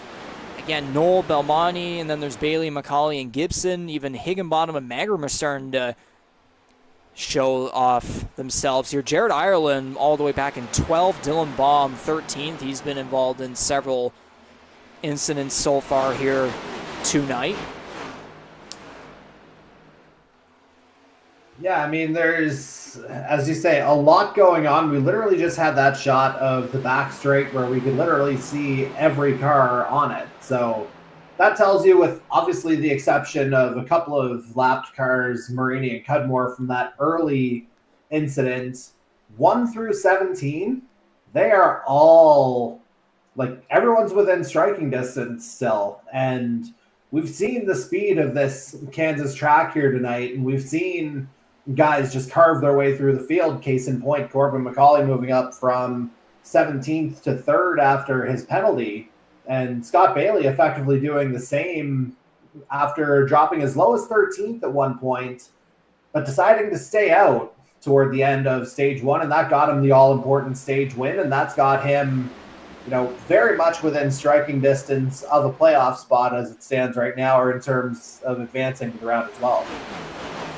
Indeed. So I think, considering how this racing's gone, I think this would be the perfect time to thank TrackCams22.com for providing us with these incredible custom mobile cameras here for our first season on the iRacing service that really help emphasize and enhance these broadcasts that we do here, these live productions, of course. And we're getting a lot of close racing, so we might as well step back and, kind of do a show, don't tell situation. So here's the TrackCams22.com. Crank it up.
Okay, and so that ends the crank it up maybe a little prematurely right there as the caution's out. Wolford's on pit road. I wonder if it might have something to do with that, unless I get confirmation from somebody here, but let me just fix something here very quickly here. And, whoa, did I just hear that correctly?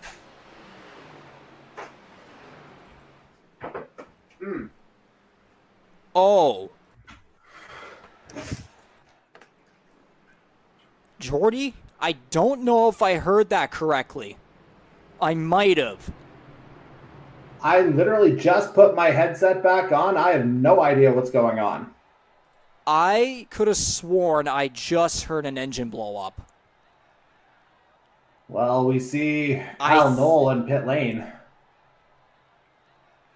Okay, hang on, folks. I'm going to see what's up here.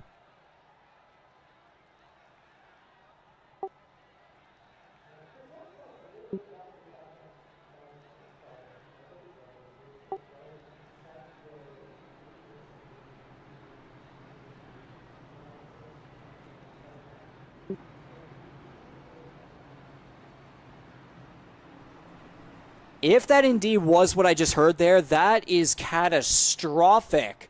Because Knoll is 14 points above the cut line. Only 14. And so if that ultimately winds up holding, what'll wind up happening is Knoll, that would put him at a classification of 19th, which would only get him, I think, 18 points. So let me just make absolutely sure on this. Trying to see if maybe I'll hear. Yeah, there. Did you catch that? Well, I don't get the iRacing audio through my end. Look visually. Oh yeah, definitely. There's a significant slowing, and the smoke.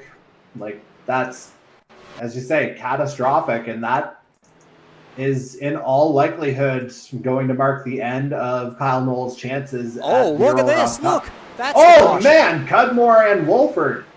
So I think that's what the caution's for, because Wolford, we saw him on pit road with damage. He and Daniel Cudmore got together on the back straightaway. So I believe this would be the reason the caution comes out. Yes. Yeah, there's the tap. Oh my. Not even a tap. That's a hard hit. And then he just kind of rides along the outside wall.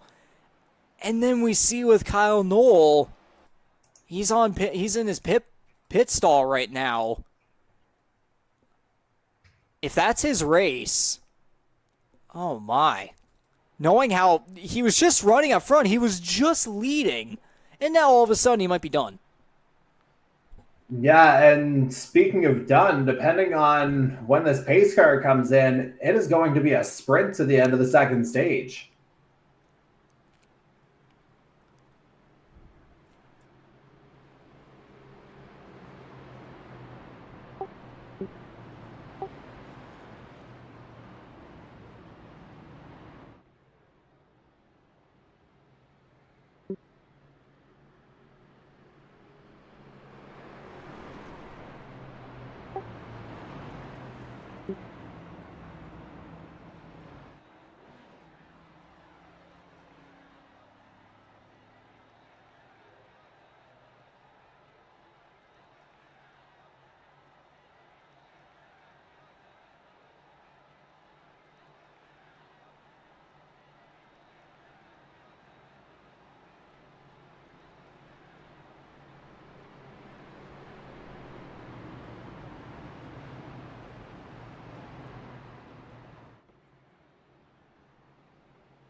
Alright, another little bit of a technological delay right there, but we're all good. And I just got a report there that Jason Butler is apparently on new tires, so I think a couple guys actually, I would imagine a couple of guys maybe, as a matter of fact, because we did kind of miss some cars coming down pit road here, as we are going to get a dash, as you said, Jordy, there, I believe we were still muted there. Four but laps. We're going to get a 4-lap dash to the finish of the second stage. So green flag is out on lap 94. Again, lap 97 is the final lap of the second stage. Scott Bailey leading the way, looking to sweep the stages here. But Justin Belmonte's going to be right on his tail, and so will be Corbin MacAulay as well. A couple battles here throughout the middle of the pack. Andy Hurdle and C.D. Magrum close together. Hunter Young having a bit of a moment there going through turn 3. He's going to drop back. And notably here, you went right to it on pit lane. Kyle Knoll obviously still there. Michael Wolford also still there after that incident with Dan Cudmore. Knoll actually still classified higher. Oh, whoa. Someone, I believe, Jason Butler, I think, might have an issue on his right front. I don't know if he got in the wall or there was contact with someone. We'll have to see whenever the stage comes to an end. You literally just finished saying he was on new tires, so I don't know if it's that. We'll have to go back and check unless he says something to me, because that was unexpected. Yeah, unless they got smoky, then the tires might be more bald than him. I can get away with that, you guys. We've known each other for 4 years now. Oh, yeah. But here we are, coming to the white flag for the second stage. Scott Bailey leading the way. Justin Belmonte 2/10 behind, trying to see if he might be able to gain one more final run here towards the end. Oh, MacAulay getting loose off the corner. He's going to save the rear end. And if we take a quick look at the weather info, the track temperature has gone down a couple of degrees right there from 43 to 38. But coming off the final corner, Scott Bailey is going to sweep the first 2 stages. And that is going to be huge for him in the points. There's the caution. Yeah, I mean, that is as close to job done as you can possibly get if you're Scott Bailey after missing last week at Richmond, of course. 20 for 20 so far. And really couldn't have asked for much better from the 88. In fact, mathematically, you couldn't have asked for any better.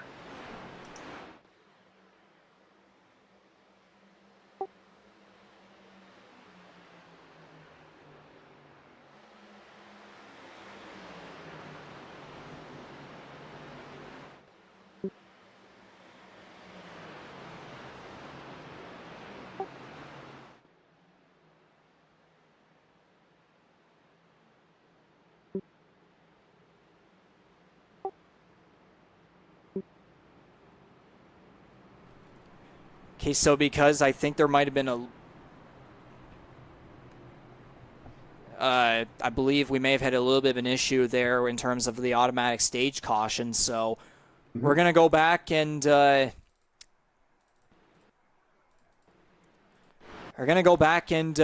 all the finishing guys here to conclude the stage, which this will practically help you out, Jordy. Yeah, I will eagerly await that. So Scott Bailey will take first, Belmonte second, MacAulay will take third, Higginbottom will take fourth, Gibson fifth, Ireland sixth, Magrum will take seventh, and barely taking eighth is going to be Dylan Baum. Ninth will go to Darcy Ford, and rounding at the top 10 with that one extra final point is going to be Andy Hurdle. And he very much needed that, but we'll just fire up the old spreadsheet. We'll get some calculations while we're between stages and see everyone in pit lane. And let's do some analysis here. So, total. Okay, so a little bit more of a spread here, so to speak, but there are very much some variables in play here right now. So, and I'll send this all to you within a minute here as well, Reeves, as I explain it. So, well, I do want to say one thing just to confirm it. I click on Kyle Knoll's name, he's done. Okay, so that is, notably him 10 laps down. Again, Michael Wolford 12 laps down, now into roughly an 11-minute pit stop from what I saw there a second ago. Yeah. Still challenging the Daytona record. Don't know if that's going to happen, but I think he's going to need all the repair time he can possibly get here. Because, let's go into this a little bit. With the 2-stage victories, Scott Bailey now finds himself in 9th on 2,036 points. Kyle Knoll is presently 8th at 2,040, but he's done, as mentioned. So that is going to drop him down to either, well, depending on if Wolford comes back out, it could either be 18th or 19th. Or, wait, is it 18 drivers we have, or is it 19? 18. Okay, so it'll either be 17th or 18th that he finishes. For some reason, I was thinking we had 19. But, at most, Kyle Knoll will have 19 points. So he'll be locked in on 2,059 at most points. So we won't even worry about that right now because he's on 2040. So the way things tighten up, again, Bailey's 9th. Ryan Gibson, 10th, 1 point back of that at 2035. Dylan Baum, 11th at 2033. Michael Wolford is the guy on the bubble right now at 2031. But again, he's in pit lane right now. So he's very much a guy in danger here as well. Andy Hurdle is 3 points back right now in 13th. Jason Butler, another 3 points back in 14th on 2025. Hunter Young not picking up any stage points here tonight, so he is 7 points out, so a lot more separation than we had after stage 1, but we've got a couple of guys out there who are not on track who very much need to be. One cannot be.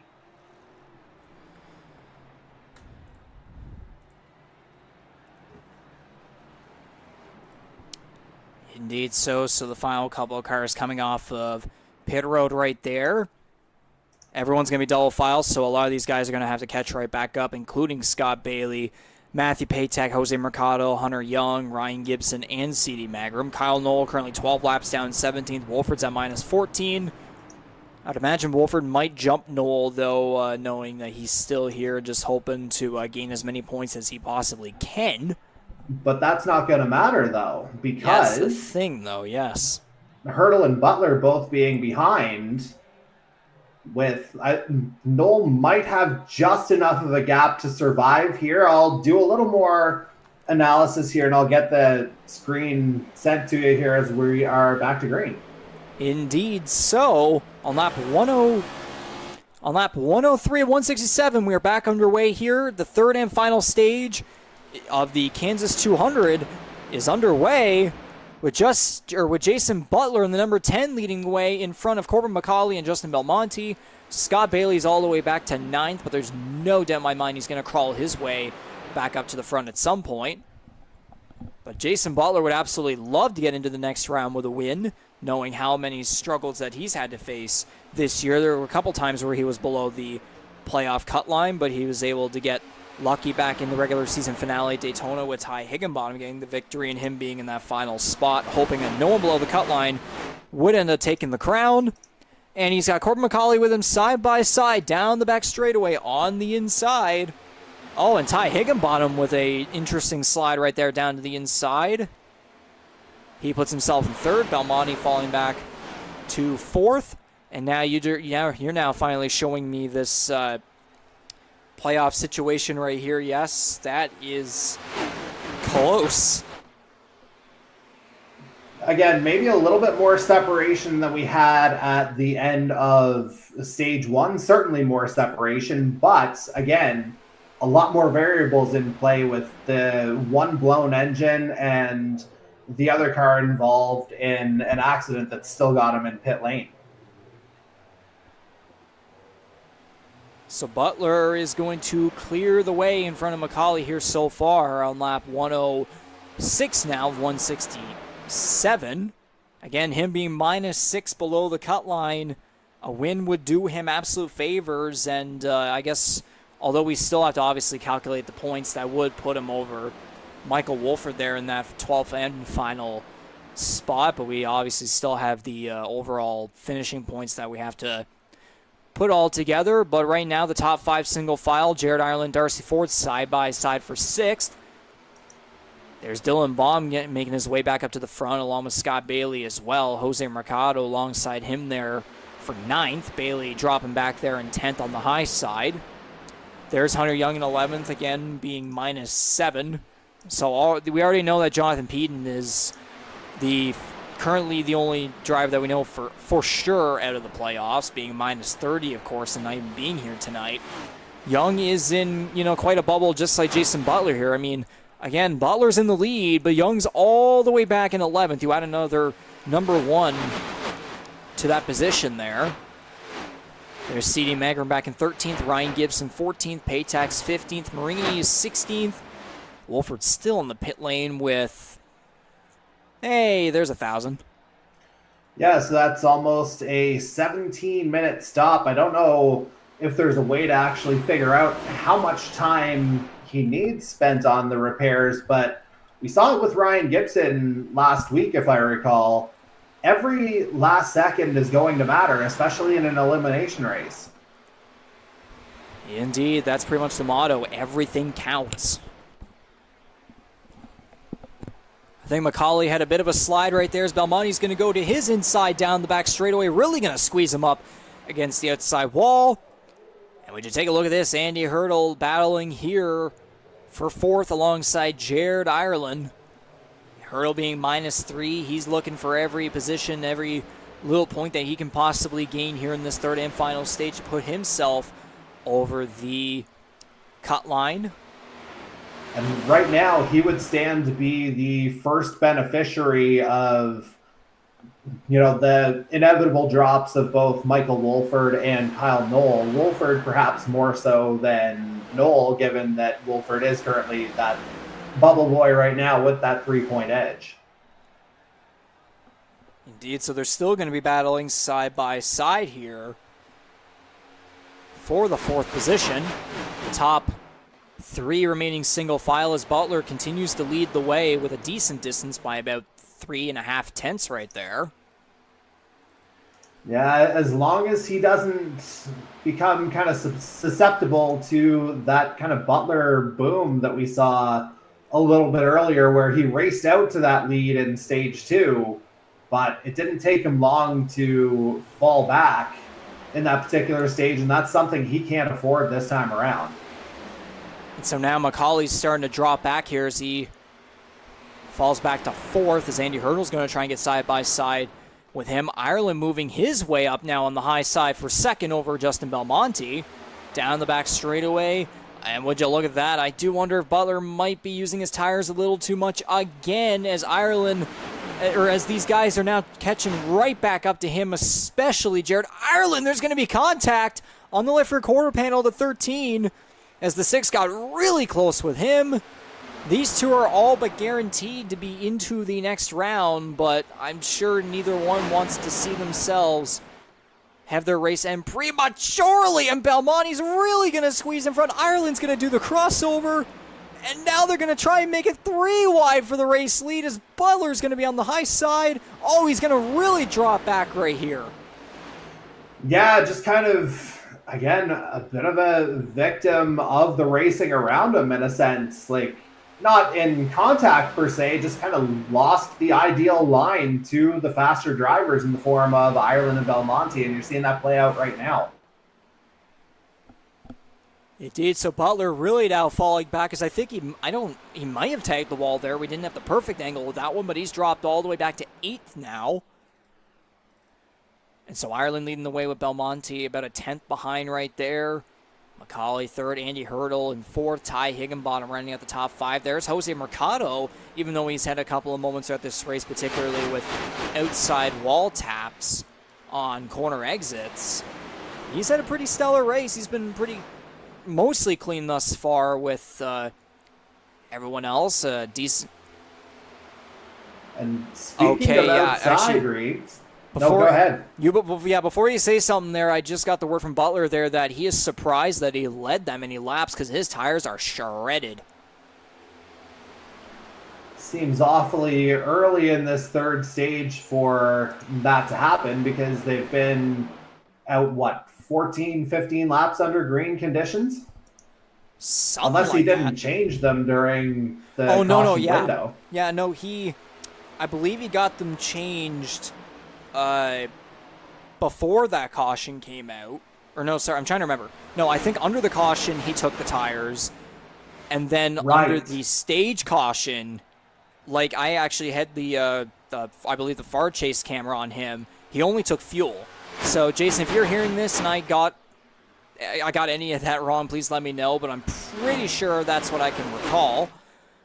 So yeah, just not ideal there for the 10. But I mean, hey, knowing how much he's struggled this season, he's had a roller coaster of a campaign. We were able to see him lead a bunch of laps in front of this very competitive field that we have here tonight. And I mean, even if he does end up, unfortunately, missing out on the round of 12, I bet that would still be a really good feeling for him. Well, right now, if you look at it, again, Michael Wolford, the guy on the bubble, 6 points in the difference between Butler and Wolford right now. Right now, if things were to stay as they are, Butler being 10th, Wolford being 17th, Jason Butler would get him by 1 point. Oh my gosh. But it's just so hard to say right now because, again, it's only it'll be, I would assume, 119 here. You do the math. We still have we have under 50 laps still to go in this race. Anything's possible, but we're now seeing here the previous Kansas winner, Jared Ireland, finally has found his speed, and he's now just over half a second ahead of Justin Belmonte here. And I want to take a look at the race summary here very quickly. We've had 5 cautions, of course, 2 of them being for the stage breaks. We've had a couple of incidents, as I just saw Ty Higginbottom's tap the wall there coming off turn 4. We've had 18 of the 119 laps under caution. We've had 17 lead changes. Incredible. And we've had 8 different leaders.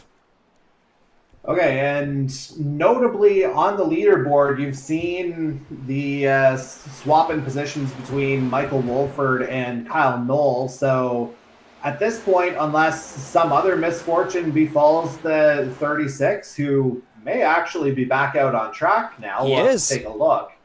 And like we said last week, every position is going to count. So that's going to knock Kyle Knoll down 1 more. So we'll give him the so for finishing 18th, again, that's 19 points now. So you can lock him in at that 2059 number we were talking about. So to give you a bit of an idea of what would need to happen for Knoll to get fully knocked out here, like you'd need, Hunter Young would have to win pretty much because second would only tie that number. Jason Butler 3rd or better. Andy Hurdle 6th or better out of the guys who are currently outside the playoff picture. But there's also a lot of variables through the field. That's the thing, too. And again, it's hard to say all that because we still have so much racing left to do. But Kyle Knoll right now, not in the server anymore. He is... I do wonder if he actually might be watching the stream right now, or maybe he isn't at all because he might be stressing to death right now, hoping that he will somehow, find a miracle and get his way into the next round. Because again, knowing where we start off in the round of 12 at Talladega, that right there is one of his best tracks. He's really fast. He's been really fast on the super speedways, particularly the bigger tracks. He's gotten good finishes in there. If I even take a look at his, his qualifying results and his finishing results thus far. At Daytona, he qualified 11th and finished 7th. At Atlanta, he qualified 13th and finished 7th. He did make Talladega, of course, because of a suspension of course. But again, qualifying hasn't been the greatest for him. But when he finishes, when he runs well and doesn't get caught up in any shenanigans, he's got a fast car and he can easily get himself on the podium. And if he is still in the round of 12 whenever we get to Talladega next Tuesday night, there's no doubt in my mind that he could easily be a contender for the win.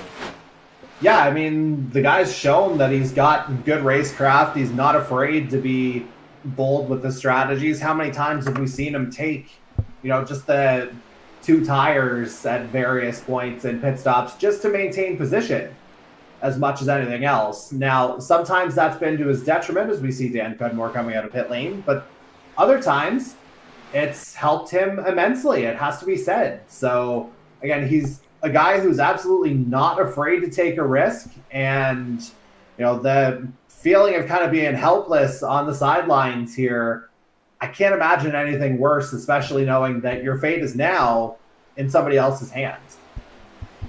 Indeed. So Daniel Cudmore just came off pit road there, getting a fresh set of 4 Goodyear tires as Dylan, or I should not have the pit stop time graphic still up there, but right behind him, MacAulay and Baum are really going at here for the 3rd position.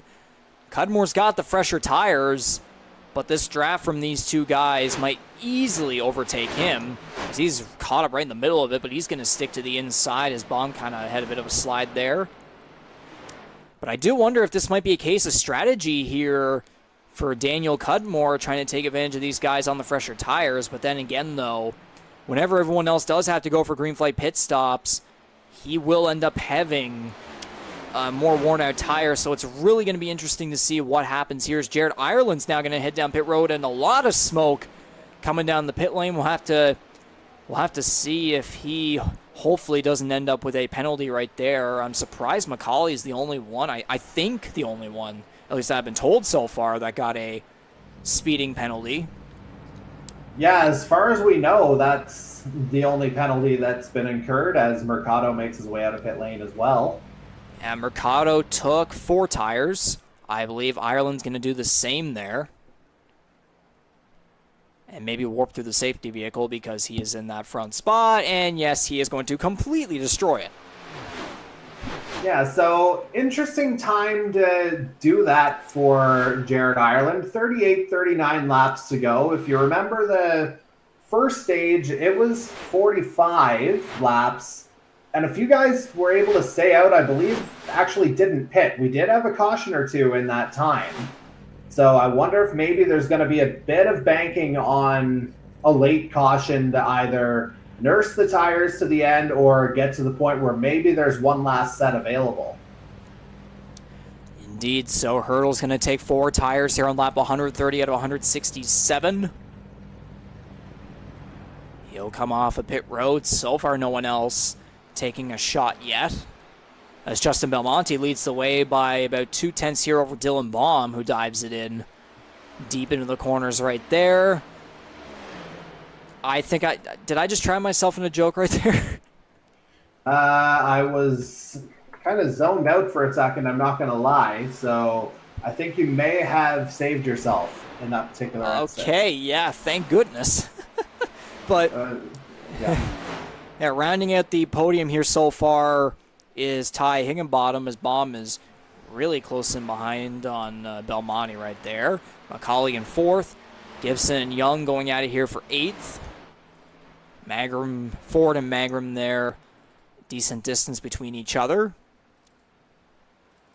As Dylan Baum's not going to head down pit road, we will quickly check here to see if he had a successful entry. Oh, he got loose. A bit of smoke there. He might have gotten lucky. There was smoke after the line, though, as well. Yeah. So I don't know if he got that lucky at all. We'll have to wait and see here, because Ireland, Hurdle, Mercado, and Cudmore are all 1 lap down here thus far, and Baum's going to fall a lap down here, and I can only imagine that Ireland did not get a penalty, because he probably would be at least 2 or 3 laps down by now if that were the case. But we have a couple more takers as Ty Higginbottom and Darcy Ford, 2 previous champions in this series, come down the pit lane. Baum with a 14.72. I can only imagine he probably took 4 tires there. We'll see what Higginbottom and Ford are going to do here on lap 133. Looks like it's going to be 4 tires. I was going to say, at this point with 34 laps to go, you see Kyle Knoll 43 laps down. Again, that is an official lock-in on that 18th place, effectively, no matter what happens, basically, from here on in. That is his position still at this point, I think, unless, again, something worse was to befall Michael Wolford. But I'd say that is pretty much where we are right now. He'll be sitting on pins and needles, fingernails probably chewed right down to their bitter ends. Oh, no, MacAulay! Very fast on the pit road, and the right side of his car went right over the cone. He hit a Montreal Canadiens defender. Oh, come on. There we go. It was right there. I know Corbin would love that as a Leafs fan, too, so that's perfect. And then there's Daniel Cudmore and I who are just like, yeah, get out. Well, I mean, I'm only pretty much a full country away, so what are you going to do? But yeah, it would not surprise me if maybe MacAulay or maybe even maybe another guy in there. I think it was Magram or Belmonte. It was someone in there. Oh, I might have heard something. Hang on.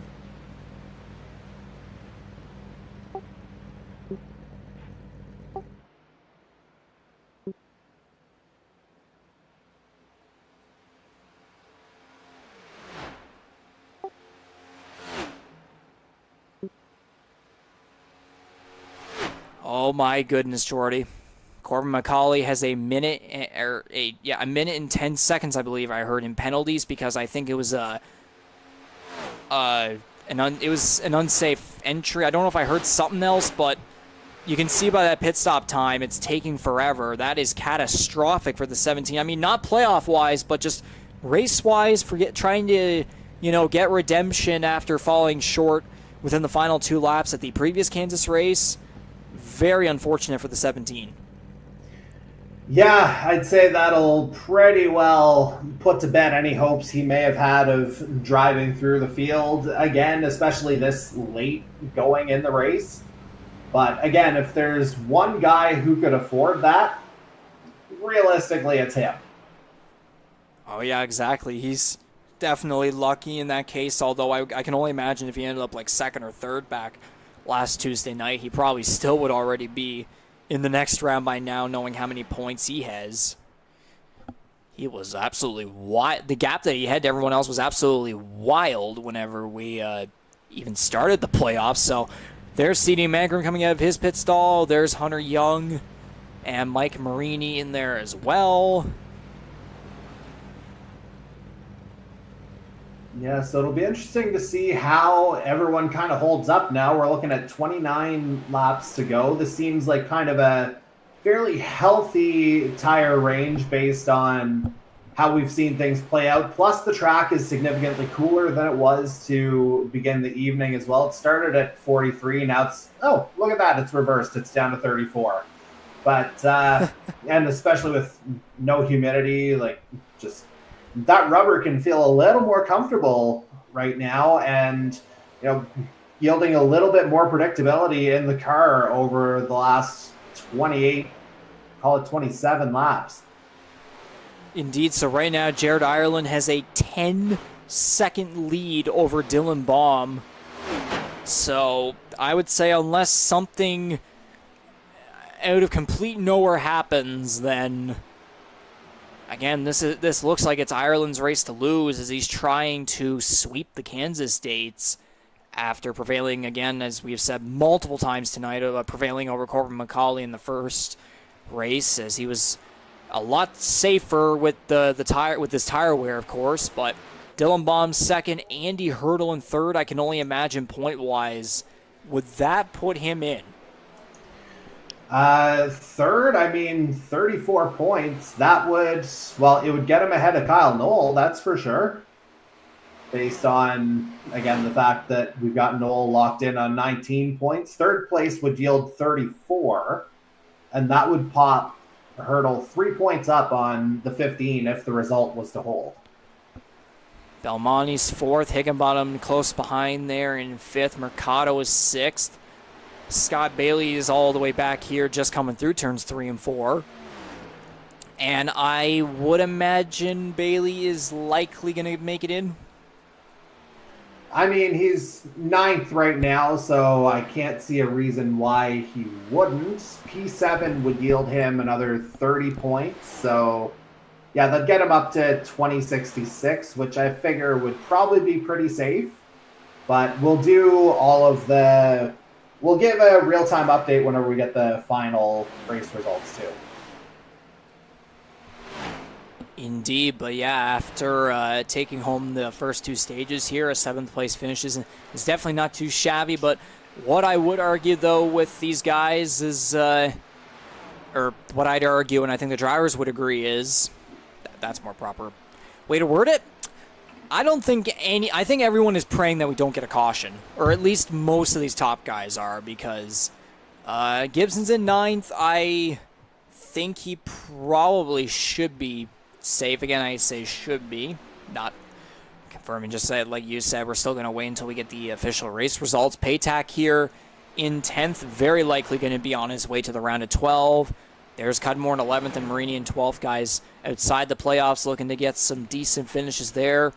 Jason Butler all the way back here in 13th. What is his situation right now? So Butler presently is 6 points out right now.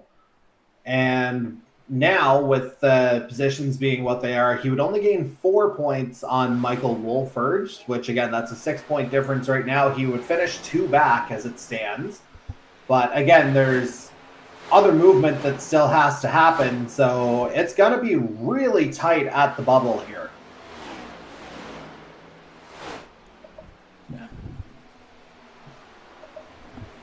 Hunter Young in 14th. I would imagine, knowing his situation right now, 2 laps down in 14th and being -7 below the cut line, it would not surprise me one bit that he would be undoubtedly the second guy to miss the round of 12 here. We already know about Jonathan Peden. Hunter Young is very likely the second. But again, we still have to complete this race and see what happens, because if we get a caution, everything changes here. MacAulay in 15th, we already know he's already in. No biggie, but he definitely would have wanted a better finish than this so far. Darcy Ford Huh? I was going to say, even the thing in Young's case, if a caution was to happen, he's still 2 laps down. He's not in a lucky dog position. So, he needs even more help than that. We would need to have, multiple wrecks, Talladega style, and yet Talladega is next Tuesday. So, and yeah, that's even more unfortunate as well, because again, the first Talladega race we had this season, Hunter Young claimed his first career victory in the series. So, if he were to get into the round of 12, then that would mean that first race of the round of 12 would be an absolutely perfect opportunity of momentum right there for him to even upset and get into the round of 8. But right now, it is not even close to looking like that is going to happen. Wolford's actually back on pit road right now. With a lengthy stop. Yeah, with a very lengthy stop, so that'll be interesting to see. Ireland in. Jared Ireland's on pit road. This is an interesting situation right here. I don't know if it's a penalty per se. I wonder if he just stayed out longer. Well, whatever happens here, Ireland is practically safe and en route to the round of 12 anyways. Or actually, no, we're getting multiple cars coming through the pit lane here. Are we getting 2 green flag pit windows here, or is just some guys that decided to maybe pit a little later? Well, I don't know if Ireland took 4 tires. Look, it's a 9.4 second stop. Okay, so 2 on the other one and then 2 on this one, yeah. Yeah, clearly it wasn't a full stop. So very interesting to see right there, as now Dylan Baum is going to be the leader in his number 3 Toyota with SimLeaguePro.com on the car. He's right in behind Daniel Cudmore, who is now going to go a lap down here in 10th place. Cudmore looking for another top 10 result here with a couple in recent weeks. Got one back at Richmond last Tuesday. Yeah, so Andy Hurdle on pit road too. Oh, that is terrible timing there. He pits from 2nd place. So you have to wonder, he's kind of betting on himself here in these last 16 laps because, again, he is 3 outside. Oh, Butler too. Right now. Yeah, I think things might get a little spicy here. Now, again, you see, Hurdle and Butler both outside right now. Wolford pretty much undoubtedly kind of on the outside here just with the unfortunate circumstances that have befallen him. But, 5.7 seconds for Butler. He clearly, that might only be a splash and dash maybe, whereas Hurdle, 14 and a half, that's more your traditional pit stop length.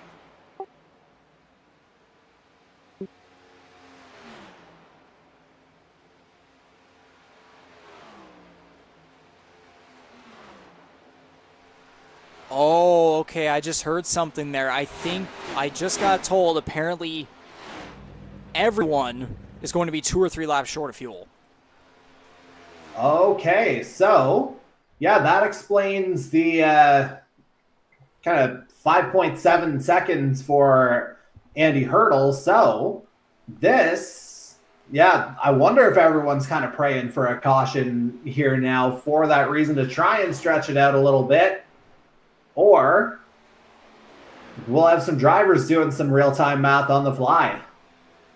So it might very, unless a caution comes out, this is very well coming down to a strategy race, a fuel race, which, especially too, after seeing all the pack racing we had earlier, I think it's almost as if like everyone got tired and now we went straight from basically a practice for Talladega to now all of a sudden it's all about fuel. Yeah, and I mean, look at the gaps on the track. There isn't really a whole lot going on in the way of battles as it stands right now. So, I wonder if maybe there is some conservation in play. We're definitely not getting the pack racing that we had earlier. So that sort of, unless there's something self-inflicted, we might be looking at a green run to the finish here and things getting very, very dicey for a number of drivers in the field. And this is an ideal situation for Baum if he does have enough fuel to make it to the end, although hearing that everyone is short, though, I do wonder if Baum will be. But if he were to stay alive here and make it to the end, this would be very ideal for him as, again, too, after the second stage, being +5 there above the cut line.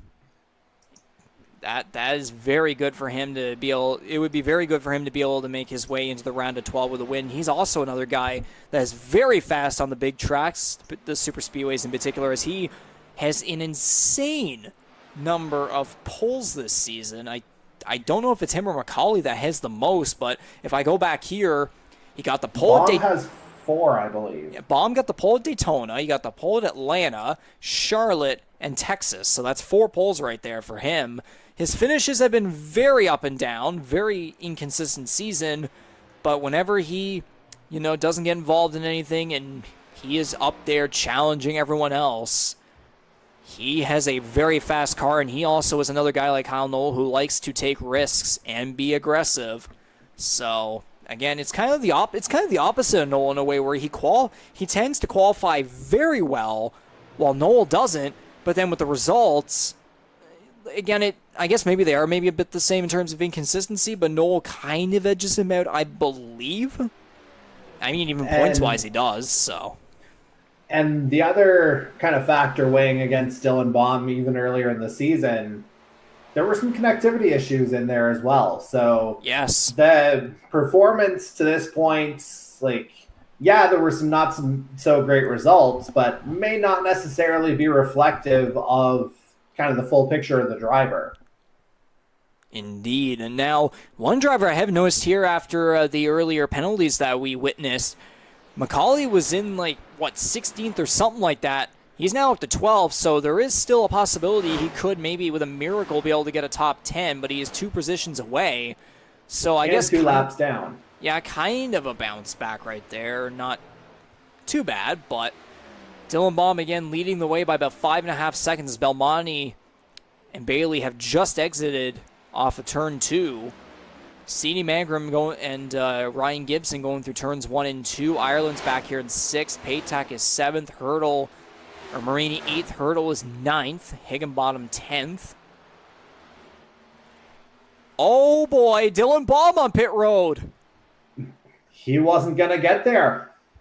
Dylan Baum was not going to make it, so now this race is going to come down to these two guys who are separated by about half a second. Justin Belmonte, the rookie, versus Scott Bailey, the guy who has still, oh no, he's going to get in the wall. He's going to slide along it. That's definitely going to make him lose some time right there, from about 4 to 6 tenths right there. But again, it's the guy, Belmonte won the first 2 races of the season, and he has had a really good start to the Earl Ross Cup playoffs here in Season 4, versus a guy who has been so long overdue for a victory this season. He's gotten so many podium finishes and top 5s. He's been consistent. He hasn't finished outside the top 10 in a single race yet. So this battle's really going to come down to the wire here as Dylan Baum now here in 7th at 1 lap down.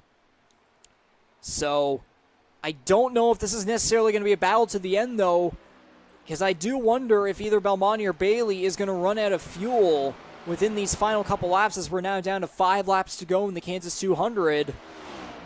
So yeah, that's kind of the ultimate variable in these last 5 laps or so, is whether or not these two will have to come in. So admittedly, I don't know as much about Justin Belmonte with him being a rookie this year. I don't know what his kind of thoughts are on strategies and being able to pull things out, make them last longer, so to speak. But Scott Bailey, I've always known him to be good with tire management, for one. And, he's always talked about, ideal strategies for, getting longer runs, thinking about sort of that longer kind of stint, so to speak. I wonder if maybe he's got something up his sleeve fuel-wise to make sure that he can kind of hang on here as we got 3 laps to go. It should pop up there any second, I would think. It does. There it is. Yes. And yeah, the other thing there, he's not quite close enough to push on Belmonte just yet. But if he does, and he's able to apply that pressure, does that force Belmonte into burning a little bit more while defending? But Bailey has to get there first. Indeed. So we are now at 2 laps to go in the Kansas 200. Justin Belmonte looking for his 3rd career victory in the Canadian Motorsports Network NASCAR Series. He hasn't won since Daytona and Auto Club earlier in the season. And then after that, he just kind of has been a little bit up and down. But he's finished in the top 10 within the past 5 races, and 4 of them have been top 5 finishes. He finished 2nd back at Richmond behind Corbin MacAulay, even after starting 2nd. So he's been very good in qualifying as well. So hopefully the fuel will stretch out for him. Here is the white flag, 1 lap to go in the round of 16 for the whole field, but especially here for the 6 of Justin Belmonte, who hopefully will have enough fuel here through the down the back straightaway and in the final corners. Yeah, about a 1 second gap here between Belmonte and Bailey. That's what Bailey would have to rely on if he wants to win, and that gap's up to around 1.2 now. And yeah, Belmonte into turns 3 and 4. This is looking pretty rosy here. You take it. And to the checkered flag for his 3rd win of the season, 3rd career victory, Justin Belmonte's number 6 is going to take the checkered flag and win the Kansas 200. It's been a while since he's been in victory lane, but finally it's been, again, ever since April. And now here in August, he's back in victory lane. He has won his way into the round of 12. He and Corbin MacAulay, again, we remember back at Richmond, those two guys finishing 1 and 2. MacAulay ended up, unfortunately, coming out in 12. But Belmonte, 2nd and 1st in the first round. He's right back to that raw speed that he has shown all season long. It's been up and down for him ever since those 2 wins earlier in the season. But now he's right back into shape. He needed that reset to, after concluding the regular season, then to begin the playoffs. So Belmonte is right up there with MacAulay. And a couple of guys here giving some friendly taps to the number 6. or some swing bys right there, as Hunter Young goes for a little bit of a spin there. But, so yeah, I guess you could say right there that is your podium on the ticker. Justin Belmonte first, Scott Bailey second, and C.D. Magrum right there, the number 1, will round out the podium. Yeah, ultimately winds up being a 2-horse race on the timing sheets, but Riggs, I gotta say, through really the first 2.25, maybe even 2.5 stages, the timing sheets not at all reflective of the race we had here tonight. Oh, no, absolutely not. I think we by far just witnessed the best race we've had all season. That pack racing we saw through the first 2 stages was absolutely excellent. And then in the third and final stage, we got complete strategies, all about tire wear and fuel, saving those tires and having enough fuel towards the end. Unfortunately, Jared Ireland fell short there on fuel, so did Dylan Baum.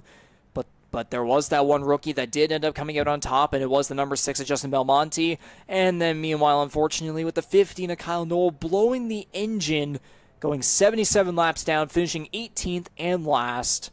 So we'll go through the unofficial results now right here. There is your winner, the number 6 Ford of Justin Belmonte right there. Again, sponsored by Sim Speed Shop, Warrior Wraps, and Team Watson Racing Setups from Pachico, New York, driving for Warrior Racing.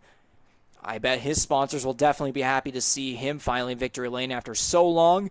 And then, of course, as we said earlier, wrapping up the podium, rounding it out, are Bailey and Magrum. What a return here for Scott Bailey. No surprise whatsoever. No doubt that he'll be moving on to the round of 12, and it took a hell of an effort to make that happen. There's the reigning Rookie of the Year, C.D. Magrum in third.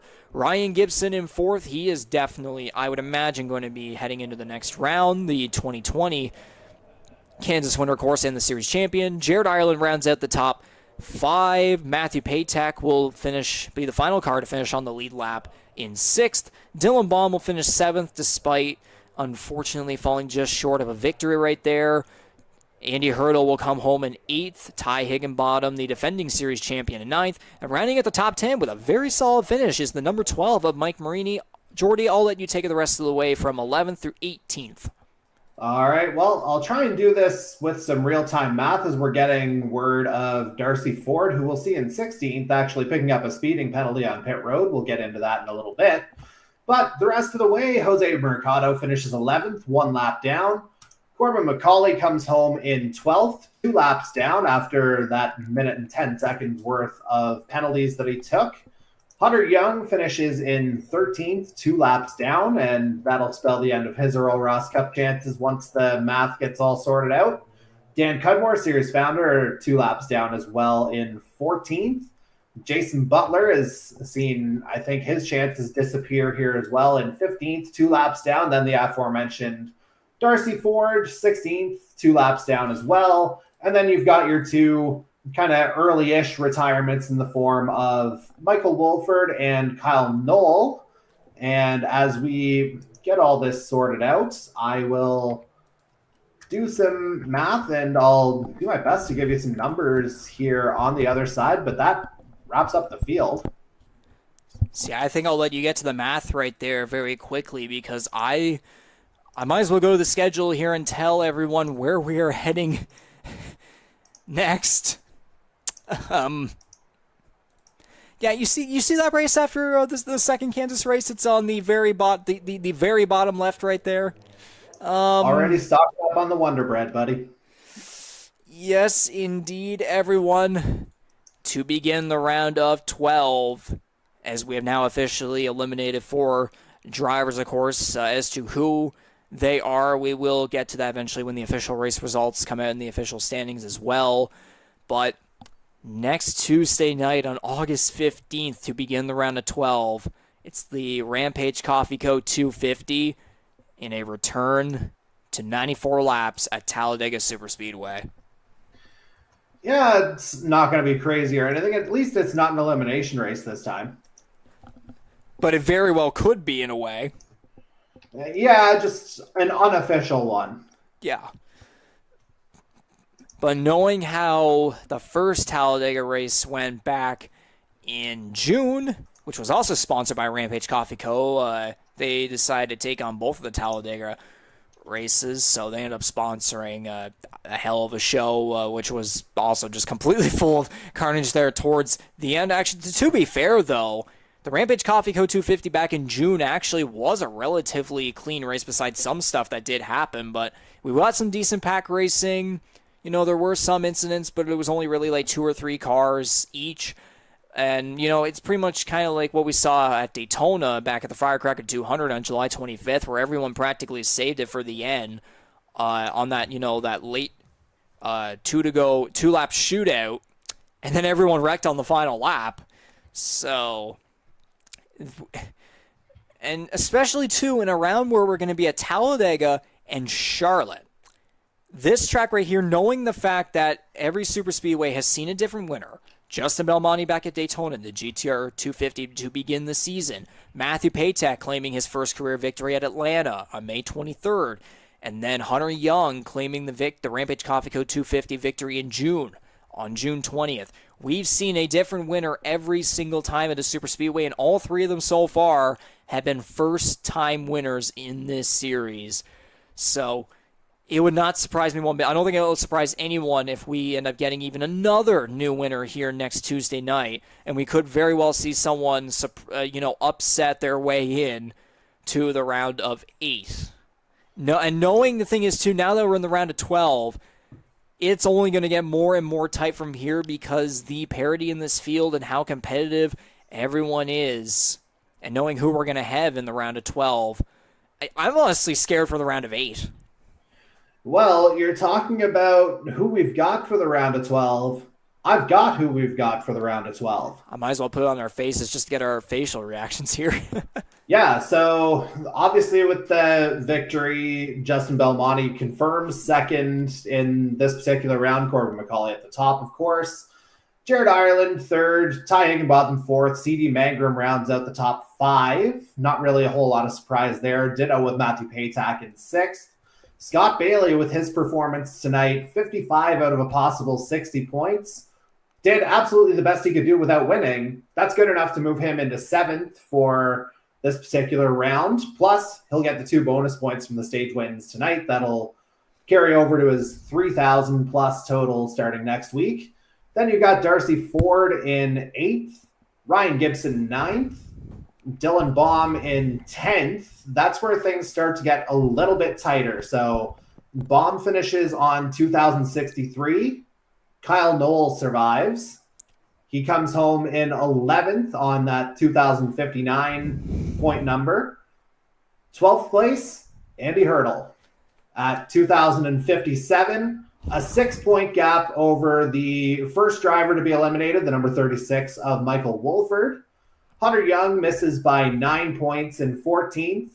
Jason Butler out by 10 in 15th. Again, these are all kind of unofficial numbers, but should be confirmed either tonight or first thing in the morning. But this is what I've got right now. And then, of course, Jonathan Peden eliminated after not having contested either of the last 2 races. So officially the gap there is 56 points between himself and what would have been 12th.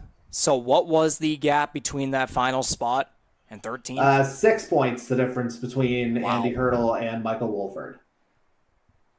So I would say if we were to quickly look at the playoff standings right here, pretty much everyone up until about, Hurdle right there is in.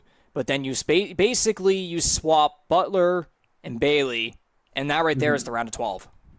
Exactly. Yeah, so Bailey, did everything short of winning his way in. Obviously, Justin Belmonte took care of the last part, but the 88 did absolutely everything else right here tonight with the 2 stage victories. So kudos to him for kind of pulling himself out of the basement there, so to speak, and doing it in 1 race. So that's obviously the more impressive component to all this, the fact that he's able to move up. Yeah, he had a little bit of a buffer going in with, a few additional points going in from stage wins and such, but, he still performed when it mattered. That's ultimately what it boils down to here. And, that is job done for the 88, and he's still in contention for the round of 12. And, once things reset, it's game on. Indeed, it is. So, yes, we were already saying it earlier, though. The round of 12 is now here. You kind of did see a little bit the playoff standings, except you swap Butler and Bailey, of course. That right there is your round of 12. If I read it from here, it'll be Corbin MacAulay, Justin Belmonte, unofficially again, Corbin MacAulay, Justin Belmonte, Jared Ireland, Ty Higginbottom, C.D. Mangrum, Matthew Patak, Darcy Ford, Kyle Knoll, Ryan Gibson, Andy Hurdle, Dylan Baum, and Scott Bailey. That's not in order, but that right there is all it. That unofficially is your round of 12 field heading into Talladega and Charlotte right there. Two tracks that very well could give us complete chaos. And we all know how long Charlotte was in that first race that we did. I believe like what, a 200 lapper or something. Thank goodness the second Charlotte race, this playoff one, is going to be way shorter. But knowing how Talladega went eventually when we got to the final lap there, it was a late restart, go figure. And then Charlotte, though, knowing how that turned out and how long that thing took, again, less laps, but it still took a while, and there was a lot of wrecking in that one. You could say anything about the next round. Yeah, I mean, there's definitely a story to be told over the next couple of weeks. Yeah, definitely. If there were two tracks that were going to be chosen to kind of contest this particular round, I feel like these are two pretty good stress tests for our drivers going in, and we'll see just how much that gets ratcheted up beginning next week. I think I would be personally sending a strongly worded letter to whoever did the scheduling for this. I was not that guy, for the record, so please spare me from that. But yeah, this is going to be a very, very interesting couple of weeks as we narrow down our championship field from 12 to 8. Indeed so. So, I just got Justin Belmonte to come into the Discord voice chat here, so we will have a post-race winner interview with him. Of course, Jordy, I assume this will be it for you? Yeah, I'll peel out on Okay. this one. We'll see you in about a week's time here to do it all over again. Yes, so of course that will do it for the both of us combined here. But yes, this is it for Jordy Carraher tonight, of course. The man on the other side of the graphic here, the booth, on the other side of the country as well, in Alberta, Canada. He's been here since the very beginning. Jordy, thank you very much once again for your educational insight and, doing all the mathematics, because quite literally I am already multitasking a bunch of other things, obviously, and you're also way smarter than I am with mathematics. You can do it way better than I can, but anyways, thank you very much, Jordy, as per usual, and we will see you next Tuesday night for Talladega Superspeedway, another Rampage Coffee Code 250. Buckle up, grab some popcorn, and I do wonder what graphic or gift or yeah, there you go. That works out.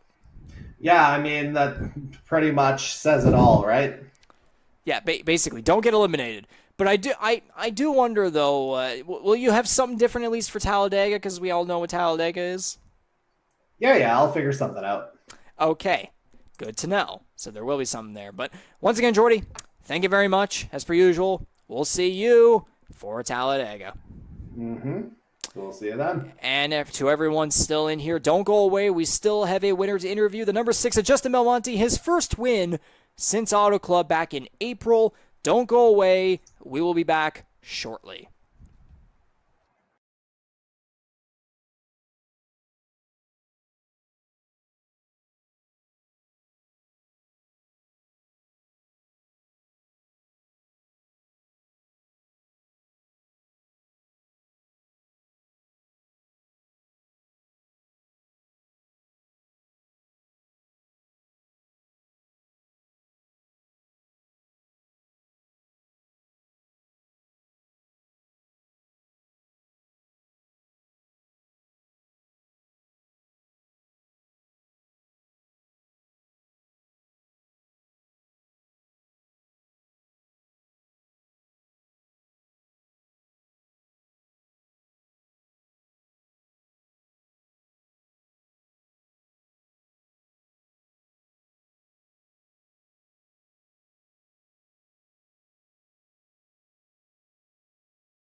Alrighty then, folks, we are back here now, a lot quicker than I expected, actually, here for the post-race winner interview for the 2023 Kansas 200, the round of 16 finale for Season 4 of the Canadian eMotorsports Network NASCAR Series here on iRacing. It's been a while since this guy's visited Victory Lane. Remember back at Daytona and Auto Club earlier in the season.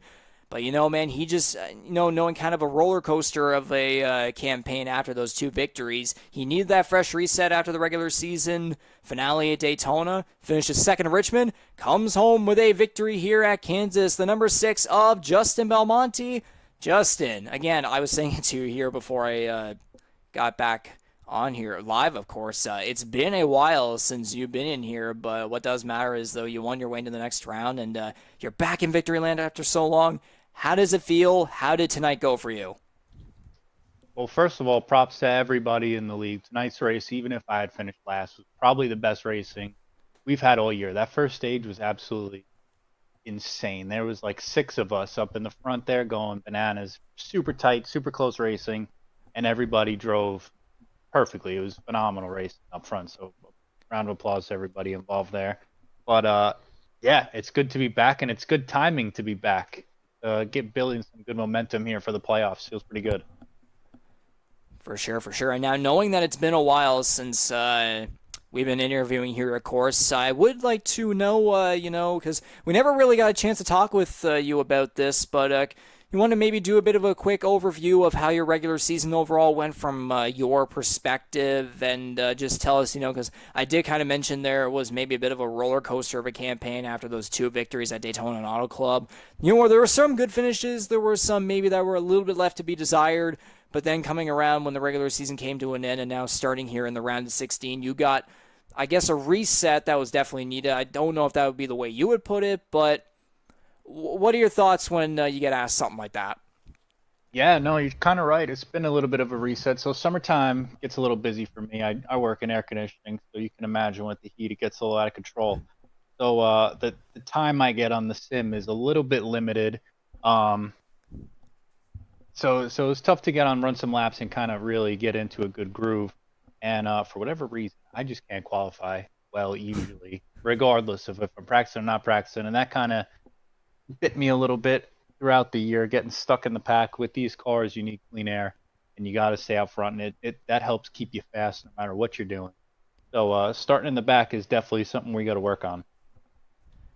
For sure, for sure. And now moving on now towards, we were looking at the past there, now we're looking towards the future. You're into the round of 12 where Talladega and Charlotte for this next round, and we know that we've seen the speed of you in the past races at Talladega and Charlotte, that raw speed that you do have. There was no doubt that you'll be contending at both tracks, but knowing how the 2 races there went previously in the season, the last Talladega and Charlotte races were both completely full of carnage, particularly towards the end, especially for Talladega, knowing we did get that late restart. Not surprising there whatsoever. It would not be a shocker at all if we got the same thing for next Tuesday night, but now going into the round of 12 where things are going to get a lot tighter here, and I imagine you might have a decent gap over everyone else heading into this next round, but knowing that we're going back to Talladega and Charlotte where literally anything could happen, especially at Talladega, what are you hoping for? What are your expectations, and how are you going to carry this momentum from this round of 16 with the runner-up finish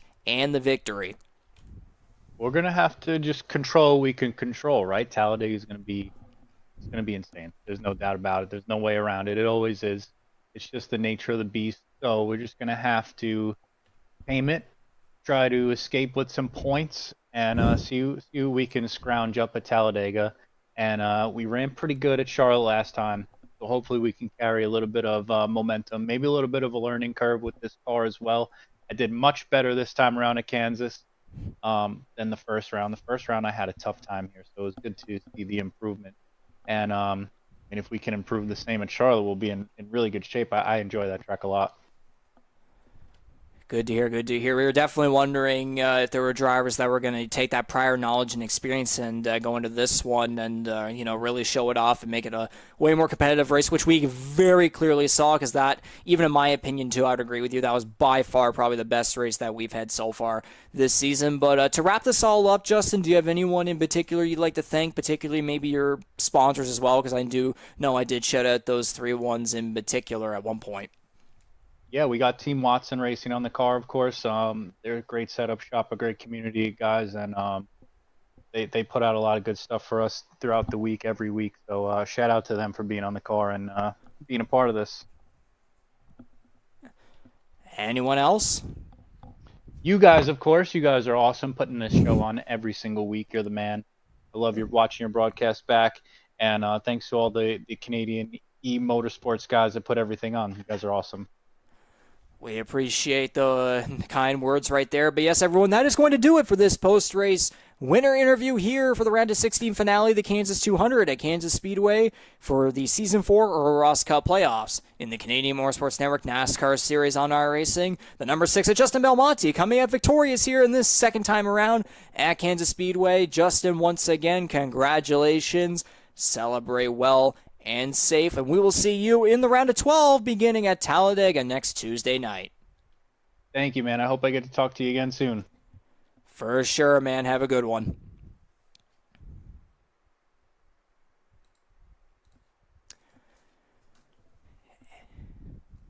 And officially, that does it right there for the interview with Justin Belmonte. It's been quite some time since we've interviewed him.